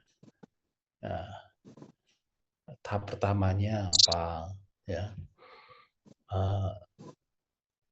Sebenarnya kan yang yang digunakan itu kan yang sebenarnya kan kita itu mengacu pada konsep strategic foresight framework secara umum ya. Nah, kemudian dibahasakan dalam bahasa Arab atau bahasa agama menjadi itu. Jadi sebenarnya ini konsep ini scanning ya. Scanning itu adalah menganalisis tren global, kebijakan nasional dan isu-isu keagamaan dengan menggunakan prinsip. Nah, ini kemudian kita bisa tahu ini misalnya scanning itu kalau dalam bahasa agama, dalam bahasa Arab itu apa sih? Kemudian tapi langkah-langkah yang tahap 1, tahap 2 ini isinya scanning, diagnosis, imagining, prototyping ini adalah langkah-langkah yang konsepnya itu atau teori ini memang sudah terbangun kan gitu. Cuman dalam praktik di lembaga pendidikan atau di dalam pesantren itu dibahasakan seperti apa sih kan begitu. Ini yang diagnosing ini ya mengintegrasi peluang dan ancaman masa depan berdasarkan maksud syariah, bukan hanya SWOT ya. Ini kan menarik gitu. Kalau diagnosing mungkin lebih dia hanya mendasarkan pada SWOT, tapi kita tidak hanya pada SWOT tapi juga mendasarkan pada makosid syariah. Imagining ini nggak tahu nih bahasanya takhayul nih. Membangun skenario masa depan dengan orientasi spiritual. Kita mengimajinasikan ya konsep Islamic Green Campus Prophetic Digital University ya. Ini bagus sekali misalnya kampus kita kemudian menamakan diri Prophetic Digital University atau pesantren ya prophetic menggunakan konsep-konsep prophetic digital. Ini kan orang masih tertarik ini apa ini prophetic digital kan. Terus ke bawah Mbak. Ada prototyping. Model ICS ini menawarkan kerangka berpikir baru. Jadi di dalam penelitian itu selalu kita menawarkan temuan kerangka berpikir baru ya yang didasarkan pada hasil penelitian kita. Nah, jadi strategik tadi ISSV ini itu kerangka berpikir tidak hanya secara berdasarkan prediksi rasional tetapi juga bernilai spiritual. Itu jadi temuan penelitiannya enak orang membacanya itu kita tidak kemudian menarasikan panjang lebar tetapi cukup kita mengambil intisari apa yang menjadi bukti daripada temuan penelitian kita. Jadi kunci daripada hasil penelitian itu adalah bagaimana kita bisa menyajikan bukti-bukti terkait bahwasanya kita telah melakukan kegiatan itu. Nah, penyajiannya itu lebih bagus kalau disampaikan dalam bentuk tabel. Oke, selanjutnya bawahnya pembahasan. Pembahasannya kita kemudian kaitkan dengan teori-teori sebelumnya, teori-teori yang akan kita pakai Forsake sebagai instrumen ketahanan lembaga pendidikan Islam. Temuan ini memperluas teori dynamic capabilities dengan menambahkan divisi spiritual adaptiveness sebagai sumber daya unik. Misalnya, jika organisasi sekolah mengadakan learning equality, maka lembaga Islam menambahkan faith-based agility, kemampuan beradaptasi berdasarkan nilai-nilai Ilya. Jadi, kalau lembaga sekuler itu ini, kalau lembaga yang Islam itu seperti ini. Jadi orang bisa kemudian bisa membedakan, ya. Forsake dalam konteks pendidikan Islam bukan hanya sekedar alat dengarnya, melainkan bagian dari istihad strategi kembangan. Jadi akan terlihat. Jadi seringkali pembahasan itu ada hanya pengulangan temuan, ya, kemudian hanya sekedar dicarikan validasi teori-teori yang terkait dengan itu. Jadi tidak cukup hanya di situ saja, tetapi sampai kepada analisis sehingga kita bisa menyimpulkan hal-hal semacam ini. Sampai kita kemudian perbedaannya ini toh, gitu. Ya. Kemudian kekuatan Forsake strategi dalam lembaga pendidikan Islam itu seperti apa sih? Itu kelihatan di dalam pembahasan itu, ya. Kemudian yang selanjutnya integrasi hikmah dan Forsake paradigma epistemologi Islamnya seperti apa. Nah, ini kita masukkan teori-teori di sini. Terus, Mbak. Nah, kemudian keterkaitan dengan teori manajemen strategik modern seperti apa. Temuan ini mengkonfirmasi relevansi antara strategi Forsake, ya, dan strategi manajemen proses modern. Nah, ini bagus di sini, ya. Terus? Nah, ini kesimpulan biasanya itu kesimpulan dan implikasi, ya. Munculkan saja strategi Forsake menjadi paradigma baru dalam pendidikan Islam. Kalau kita tidak bilang menjadi paradigma baru, ngapain kita tuliskan? Ya. Strategi Forsake menjadi paradigma umum yang dilakukan. Kalau gitu tidak usah ditulis, tapi harus kita munculkan menjadi paradigma baru dalam Islam yang menekankan partisipasi, imajinasi, tindakan proaktif. Terus kemudian kita berbicara ketahanan institusi terbentuk melalui dimensi resiliensi. Kemudian model Islamic Strategic Forsake itu menaruh pendekatan manajerial yang menyatukan Forsake modern dengan epistemologi Islam menghasilkan kemampuan spiritual Forsake. Jadi terlihat itu apa yang menjadi kesimpulannya, dan nanti di bawahnya apa yang menjadi implikasi. Mbak, implikasi, Mbak.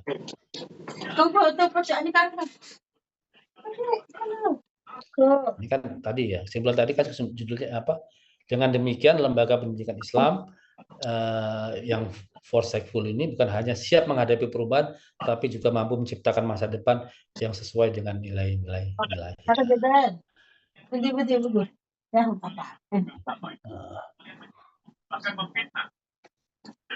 Ini aplikasi teoritisnya juga kelihatan, ya. Nanti implikasi praktisnya juga kelihatan. Nah, kan di sini kita menegaskan, ya. Hal ini menegaskan bahwa paradigma manajemen strategik dalam pendidikan Islam harus bertransformasi diri dari reaktif, prediktif rasional menuju proaktif, forsakeful spiritual. Aplikasinya sampai ke sana. Praktisnya. Oke, ini yang praktisnya. Ya, ini, kalau praktis itu kita sudah menawarkan, ya, kepada lembaga, kita juga menawarkan pada ini bisa menjadi sebuah pijakan untuk kebijakan. Ya. Kayak bagi lembaga kebijakan misalnya bisa untuk menyarankan untuk membuat unit tersendiri, ya, kemudian bagi pimpinan menginternasionalkan Forsake dalam budaya organisasi, kebijakan, ya, internal agama dan macam-macam. Oke, itu yang mungkin bisa saya sampaikan terkait dengan contoh-contoh, ya, dalam bagaimana kita membangun jurnal. Mungkin teman-teman, ya, kalau ingin belajar secara khusus, ya, terkait dengan menulis jurnal, itu Anda bisa membuka YouTube atau di Instagram gitu ya, YouTube ya. Itu biar belajar secara mandiri ya. Saya belajar pada guru saya itu, dan itu sangat terstruktur sekali, bagus sekali ya. Anda buka Irwan Abdullah Scholar, IAS, coba di YouTube, coba buka itu. Anda belajar dari situ, saya yakin Anda gampang memahaminya nanti. Hampir semua dosen-dosen itu belajarnya berkiblatnya ke itu. Dan guru-guru besar itu sudah mungkin 500 orang yang diguru besarkan melalui Irwan Abdullah Scholar itu, karena persyaratan untuk menulis persyaratan untuk menjadi guru besar itu adalah dia mampu menulis jurnal internasional berputasi ya, terindeks Scopus ya. Nah, coba ya, Mas Ihsan sudah buka itu Irwan Abdullah Scholar di YouTube. Anda belajar di situ. Kalau ada kesempatan kita bisa bertemu dengan beliau, belajar bersama. Ini sekarang UIN itu saya sudah belajar lama dengan beliau, tapi UIN ini baru mengirimkan dosennya ke sana itu baru hari ini, baru kemarin. Sadarnya baru sekarang. Ya. Saya sudah. Jadi kalau mau belajar secara mandiri, monggo di situ. Ya. Itu beliaunya itu. Nanti belajar ya di situ ya. Nah, nanti insya Allah nanti dengan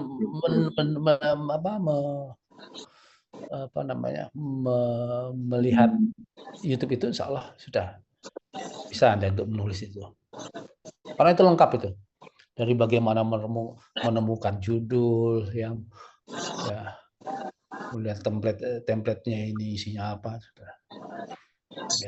Ya, teman-teman selain belajar langsung kepada dosen juga kita memanfaatkan fasilitas yang ada di dalam media sosial ya. Ya, karena kan kalau ini Anda ketika waktu luang Anda buka YouTube-nya Anda. Ya, Bu Fitria sudah ini ya, sudah buka ya? Sudah pernah Bu Fitria? Baru ini. Nanti saya tuh ingin sebenarnya mengajak beliau ketemu dengan teman-teman mahasiswa, karena Prof. Irwan luar biasa ini, menginspirasi kami ya. Saya dan istri itu kan hasil didikan beliau ya, sehingga dalam usia yang kami yang belum tua ini kami sudah mencapai guru besar ya. Saya belajar dan beliau ini sangat humble sekali, dan nanti kalau jenengan melihat YouTube-nya itu jenengan gampang tuh memahami. Nanti kalau misalnya ada waktu, ada kesempatan atau pasca itu mau mengundang beliau itu luar biasa. Nanti kalau misalnya mengusulkan pasca itu undang aja beliaunya itu. Saya kira saya bukan promosi atau apa, tapi memang luar biasa. Beliau ini luar biasa.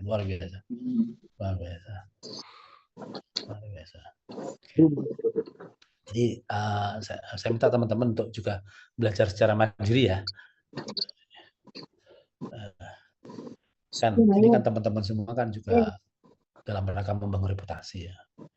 Dan walaupun nanti teman-teman ada yang kemudian tidak melanjutkan untuk menjadi dosen, tapi kemudian ingin mendalami hal-hal akademik, misalnya Mas Ihsan, kalau kita sudah dekat dalam dunia jurnal, itu enak sekali. Kita mengambil keputusan apa saja itu dasarnya itu jelas. Dasarnya itu adalah hasil riset. Dasarnya itu adalah ya. Jadi misalnya tadi kemarin menjelaskan, ini kok ada sebuah fenomena seorang pemimpin seperti ini ya, tinggal lihat jurnal aja. Jurnal. Jadi sebenarnya segala sesuatu yang dibicarakan sekarang, dikatakan oleh sekarang, itu sudah pernah dibicarakan oleh orang sebelumnya. Jadi semuanya itu sudah ada kan itu. Nah, kalau orang itu dasarnya itu adalah riset, itu enak mengambil keputusan nanti.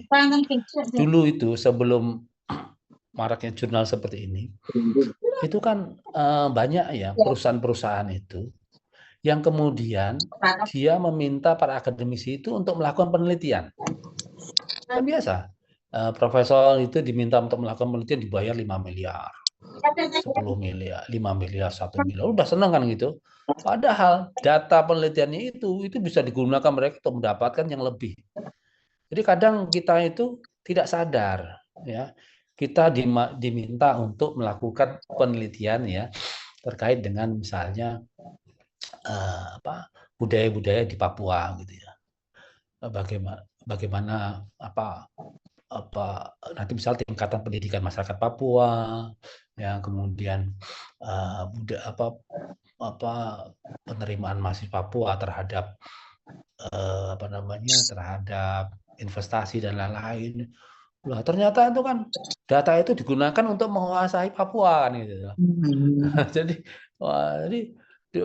sekarang ini kita ini susah kita ini ya, kita melakukan penelitian karena ini menjadi persyaratan untuk akademik ya. Kita melakukan penelitian, kemudian jurnal kita ini ya kita tawarkan pada artikel kita tawarkan pada jurnal, kita membayar.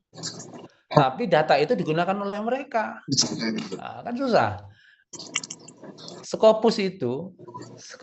Nama Scopus itu kan diambil dari nama salah satu gunung di Israel sana. Kita lucu tahu, tapi jurnal kita itu harus trending Scopus, milik mereka. Kita masuk jurnal bayar, datanya dipakai. Kalau dulu masih mending. Kita melakukan penelitian, kita dibayar oleh perusahaan. Ya, dulu kan biasa ya. Perusahaan-perusahaan itu ya mendanai kegiatan, mendanai penelitian. Tapi digunakan. Dulu saya pernah bersama-sama dengan Prof. Azumardi Azra. Saya mendampingi Prof ya. Prof. Azumardi Azra untuk melakukan penelitian di wilayah Surakarta itu. Itu hanya memetakan terkait dengan pemahaman sekolah, pemahaman siswa ya pada sekolah. Nanti sekolahnya diklasifikasikan itu terkait pemahamannya terkait dengan ini terkait dengan ini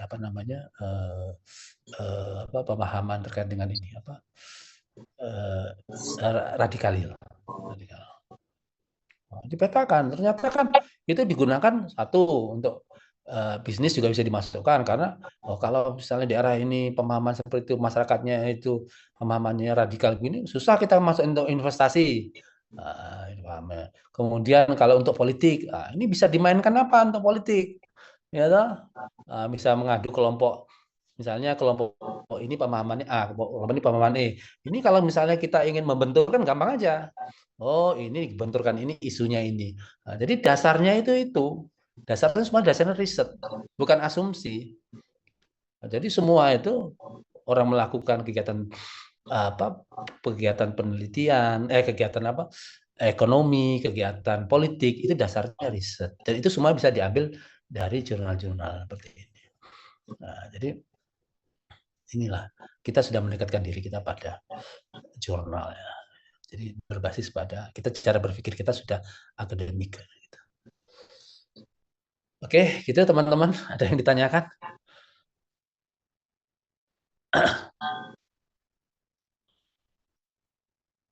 Kalau tidak ada, cukupkan ya. Menarik sekali Prof tadi. Oh ya. Struktur berpikirnya cuma komentar aja Prof. Terima kasih. Gimana? Lebih jelas struktur berpikir. Oh ternyata jurnal yang bagus struktur berpikirnya seperti yang Prof ajarkan tadi. Selama ini masih blank. Terima kasih aja Prof. Itulah akan lebih jelas lagi kalau jenengan melihat YouTube-nya Prof. Irwan Abdullah. Karena beda cara penyampaian saya dengan penyampaian beliau. Beliau luar biasa. Nanti kapan kalau Mas Ihsan Fauzi kita bertemu dengan beliaunya, wah asik sekali, orangnya humble gitu. Ya, nanti coba jenengan. Jadi ketika kita itu membuat kita sudah memahami struktur berpikir, sudah memahami template-nya, itu enak sekali menulis, Mas.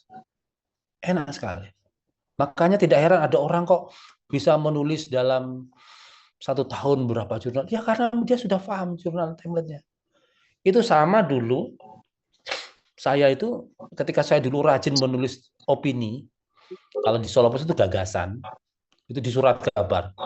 Karena saya paham terkait dengan template-nya. Apa yang diinginkan oleh itu paham. Jadi dulu orang katakan ini koran kayak milikmu mama, kamu tulis sana muncul sini. Aktif menulis kan gitu. Karena apa? Paham struktur cara berpikirnya kita paham, ya, template-nya kita paham. Sama juga ini. Juga nanti ini juga sangat membantu Anda di dalam menulis disertasi. Kalau sudah paham cara struktur berpikirnya, gampang sekali, sangat gampang. Ya. Saya yakin Anda nanti kalau hanya membuat proposalnya itu hanya hitungan seminggu sudah jadi, tidak sampai seminggu sudah jadi, cara berpikirnya sudah terlihat jelas. Jadi kalau kita menulis disertasi itu kan ketika kita membuat proposalnya itu bagus, kedepannya gampang sekali. Ya. Temuan penelitian itu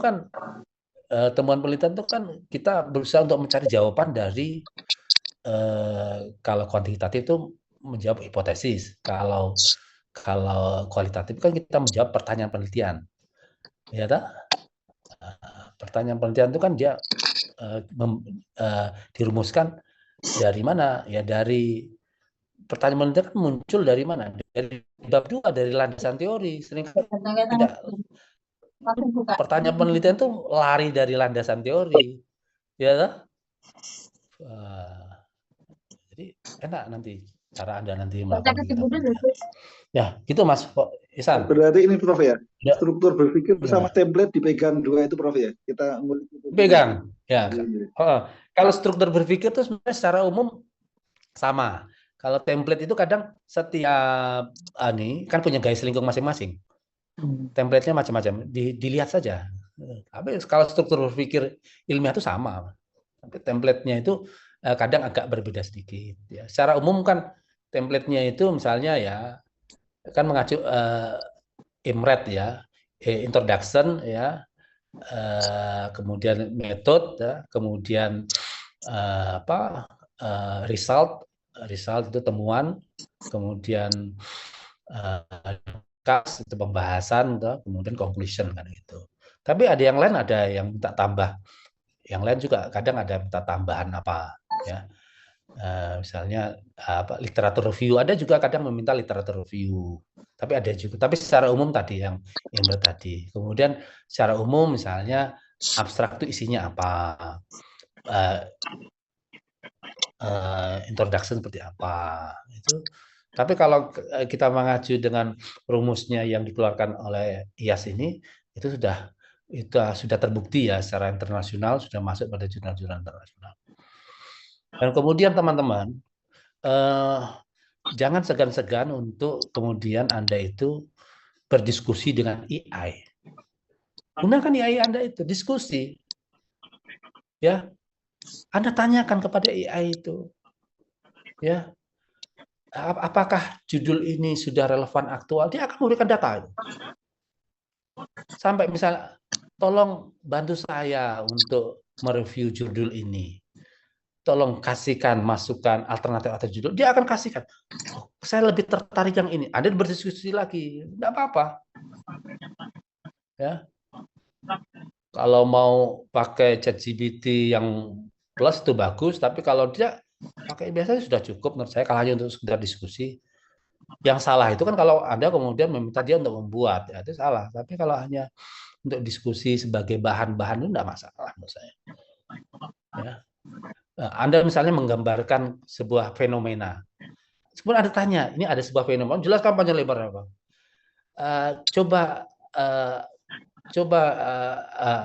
Tolong saya dibantu untuk bagaimana saya memahami fenomena ini melalui konsep teori atau pendekatan yang terdekat. Dia akan kasih alternatif. Oh, ini. Jadi, gunakanlah itu fasilitas-fasilitas itu semua. Ya, tapi kekuatan analisis itu semuanya masuk kepada Anda semuanya, ya, nggak bisa kan itu. Oke, gitu teman-teman, ya, semangat ya, biar bisa selesai, karena saya kemarin aturan yang terbaru sekarang ternyata untuk apa? Kemarin terakhir berapa tahun untuk lulus S3? 14. Paling cepat berapa? 14. Hah? Paling lama 14.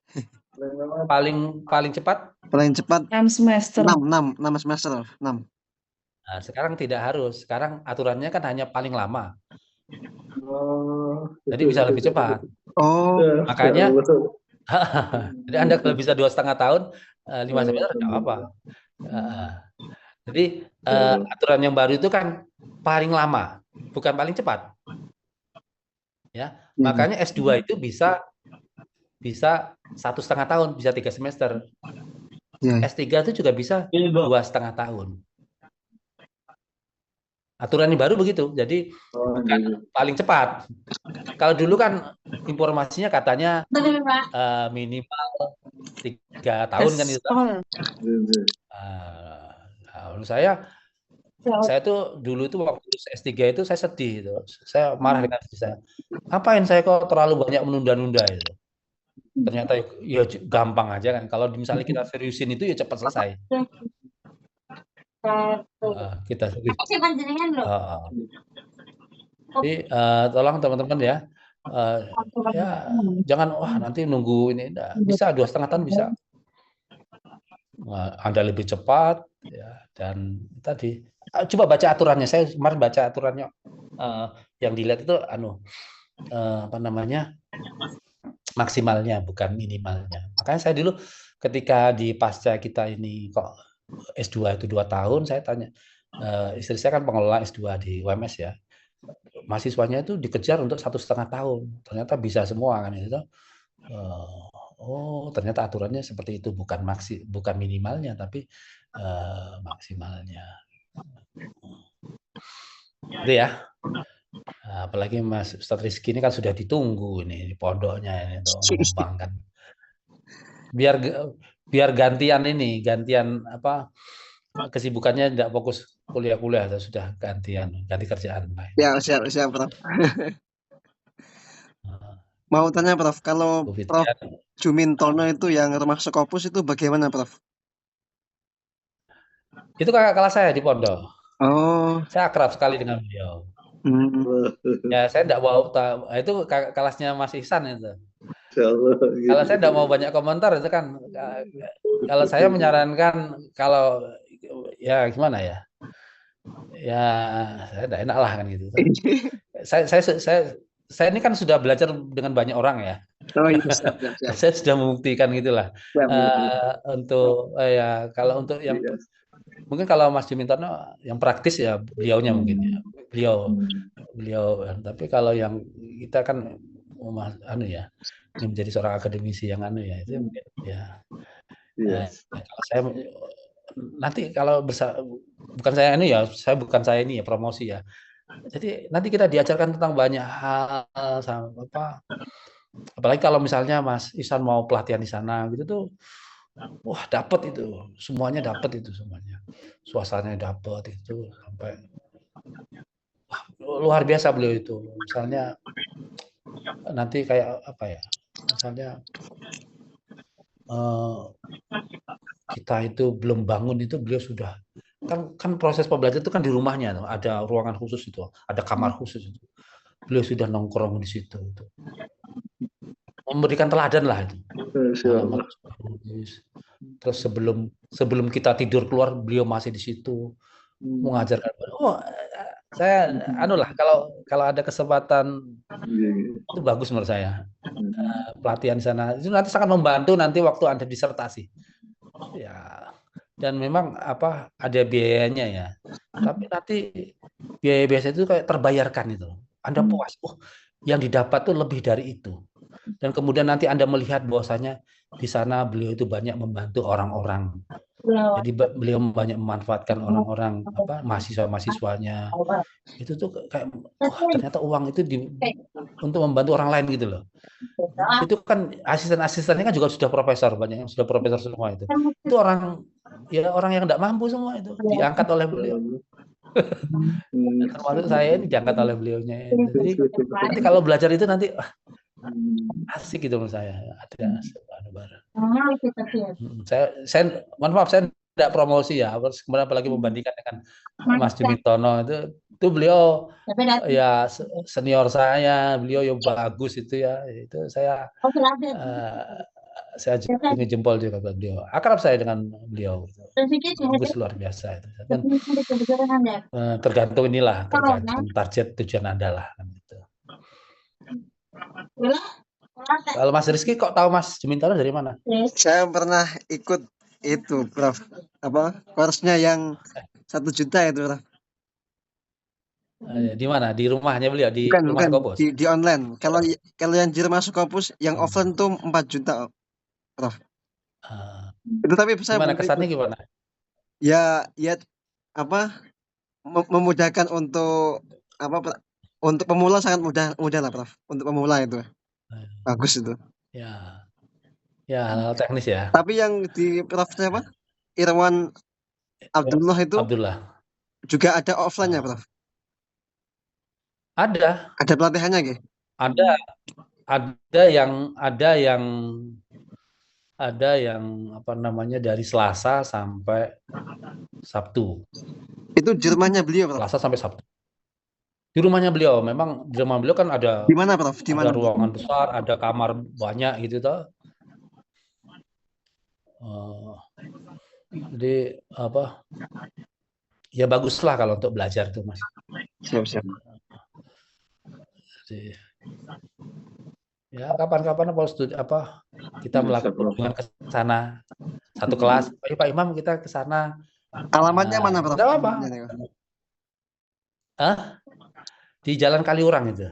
Oh, Jogja ya? Jogja. Jangan nanti masuk ke itu apa namanya? Di map itu kan tulis saja Irwan Abdullah Scholar, nanti kan udah langsung diarahkan ke sana. Ya, siap Prof. Ya, sekali lagi saya hanya berbagi pengalaman ya. Anda bisa belajar lewat YouTube-nya beliau untuk sebagai tambahan saja, sebagai tambahan. Jadi banyak orang yang kemudian sukses dalam menulis, dan dia kan termasuk 100 saintis ya, top saintis. Jadi udah bukan. Bagus lah, deh, coba.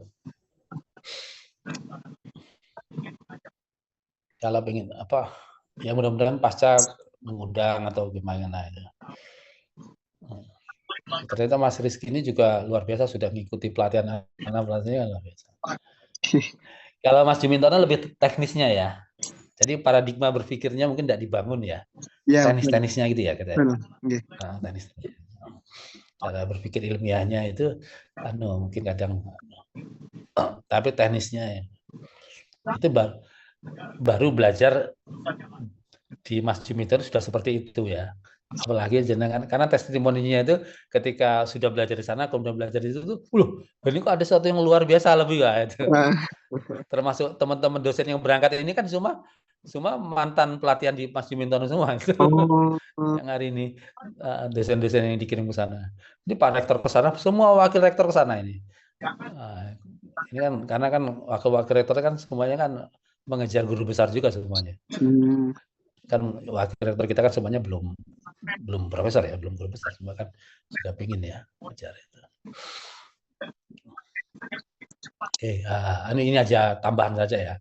Kalau Anda ingin banyak belajar, tapi Anda akan mendapat pengalaman yang luar biasa. Saya hanya berbagi pengalaman saja lah.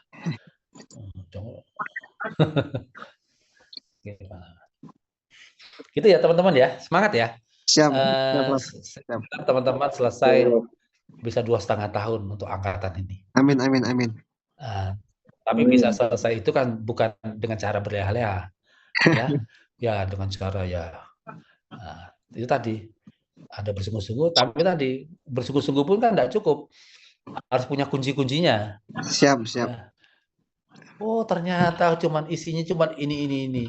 Oh caranya ini. Luar biasa pokoknya. Gitu ya. Termasuk Mas Rizky kenal Bu Maya Unisnu? Enggak kenal. Itu juga Unisnu sudah mengundang beliau itu. Unisnu. Saya dulu pas Unisnu aja. Ya mengundang Unisnu mengundang beliau. Di YouTube beliau ada Prof. Unisnu. Iya ada ya itu. Iya. Kebetulan saya ketemu Bu Maya bercerita tentang dia menulis itu, terus saya bilang saya sarankan itu, kemudian dia tertarik, kemudian bagus itu. Coba Mas Ihsan ikuti YouTube-nya, belajar sendiri. Nanti kalau sudah merasa cukup, oke. Nanti kalau misalnya ingin lebih lanjut ketemu itu nanti sangat membantu untuk disertasi juga. Ya. Teman-teman sekalian yang saya banggakan, demikian kuliah kita pada hari ini. Ya. Untuk ada berapa yang belum presentasi? Ada berapa? Saya belum, Bro. Nah, siapa lagi, Bu? Mbak Fitria belum? Lagi? Juga belum, Bro. Ya. Saya juga belum, Bro. Nah, siapkan besok ya. Siap, Bro. Siapkan besok. Kalau bisa tadi sehari sebelumnya sudah dikirimkan ke saya lah, biar ada waktu saya untuk membaca. Ya. Siap, Bro. Membaca. Maaf Mas Rizky sama Mas Meki, saya belum karena tadi baru dikirim ya, saya belum mendalami membaca itu. Siap. Nanti kapan kalau ketemu kita diskusi lah kan gitu. Ini Mas Rizky di tanah air di Mekah nih. Iya, Prof. Sedang umroh. Baru sampai tadi di mana? malam di Mekah nggih. Oh. Loh, katanya tanggal 5 November. Oktober, Prof. Oh. saya dengar November kalau November kan ketemu ya. Oh iya. Tangkitan jenengan sekarang juga, Prof. Udah, saya November. Oh. Kan kalau mendekati akhir tahun kan semakin dingin ya. Oh, nggih. Ketemu, Prof. Ketemu saya, Prof. Iya, alhamdulillah. Siap. Siap Pak Arif, Ustaz Arif. Ketemu nanti ya? Saya tanggal 30 insya Allah tapi Mekah dulu, Prof, saya. Oh, Mekah dulu. Duh, nanti selisih ya. Mekah dulu. Oh, Mekah dulu nanti pas di Madinahnya tanggal berapa? Pas di Madinah tanggal 5 itu kelihatannya. Oh iya, kalau kami insya Allah Madinah dulu. Jadi nanti ketemu di Madinah ya. Prof. Siap, Prof. Siap, Mas Arif. Ya, Mas Arif. Ya, kita akhiri perkuliahan kita ini dengan sama-sama membaca hamdalah. Alhamdulillah. Alhamdulillahirrahmanirrahim. Waalaikumsalam warahmatullahi wabarakatuh. Alhamdulillahirrahmanirrahim. Mas Rizky mohon doanya ya. Mohon doanya. Amin. Untuk kesuksesan, keberkahan, kesehatan kami ya. Amin. Insya Allah bisa berkunjung ke Amin. Teman-teman juga didoakan biar segera selesai bareng. Amin. Ini kalau misalnya bisa 2,5 tahun semuanya, rekor luar biasa. Amin. Diniatkan ya, ada kelompok, terus kemudian ada kelompok yang saling mengingatkan, terus nanti ya belajarlah, ada mentornya, itu jadi 2,5 tahun semuanya. Siap. Tuh, saya undur diri ya, makasih ya. Oke, Prof, makasih. Wah, ini Pak Iwan enggak. Saya melihat Pak Iwan wajahnya. Oh, ada, Prof, ada. Cunin dari tadi. Iya, saya kangen dengan Pak Iwan ini. Alhamdulillah. Amin. Sehat Pak Iwan? Alhamdulillah, Prof. Alhamdulillah. Ya. Mudah-mudahan ntar umrohnya lancar ya, Prof. Amin. Terima kasih. Amin. Insya Allah kelompok ini jadi generasi emas, insya Allah. Ya, insya Allah. Amin. Insya Allah. Ya. Grupnya lulus bareng, Prof, ini. Nama grupnya lulus bareng. Ya harus. Ya makanya dipaksakan juga ada pertemuan offline juga, biar kalau online terus kadang ini ya, jadi memaksakan untuk ketemu gitu ya. Ayo bahas apa, ketemu apa, bahas disertasinya, masukan, itu bagus itu. Ya. Nanti ngundang dosen, ngundang Prof Gioto, ngundang saya, kita diskusi enggak apa-apa. Biar cepat gitu aja. Nah, nanti meluangkan waktu. Ya tidak harus di Solo misalnya, diundang ke Jepara atau kemana yang kira-kira bisa ketemu semuanya lah kan. Ya, itu terima kasih. Saya undur diri.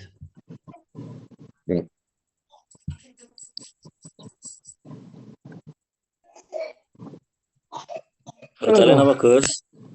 Dalam ya, Irwan. Hotelnya apa Gus? Apa ini?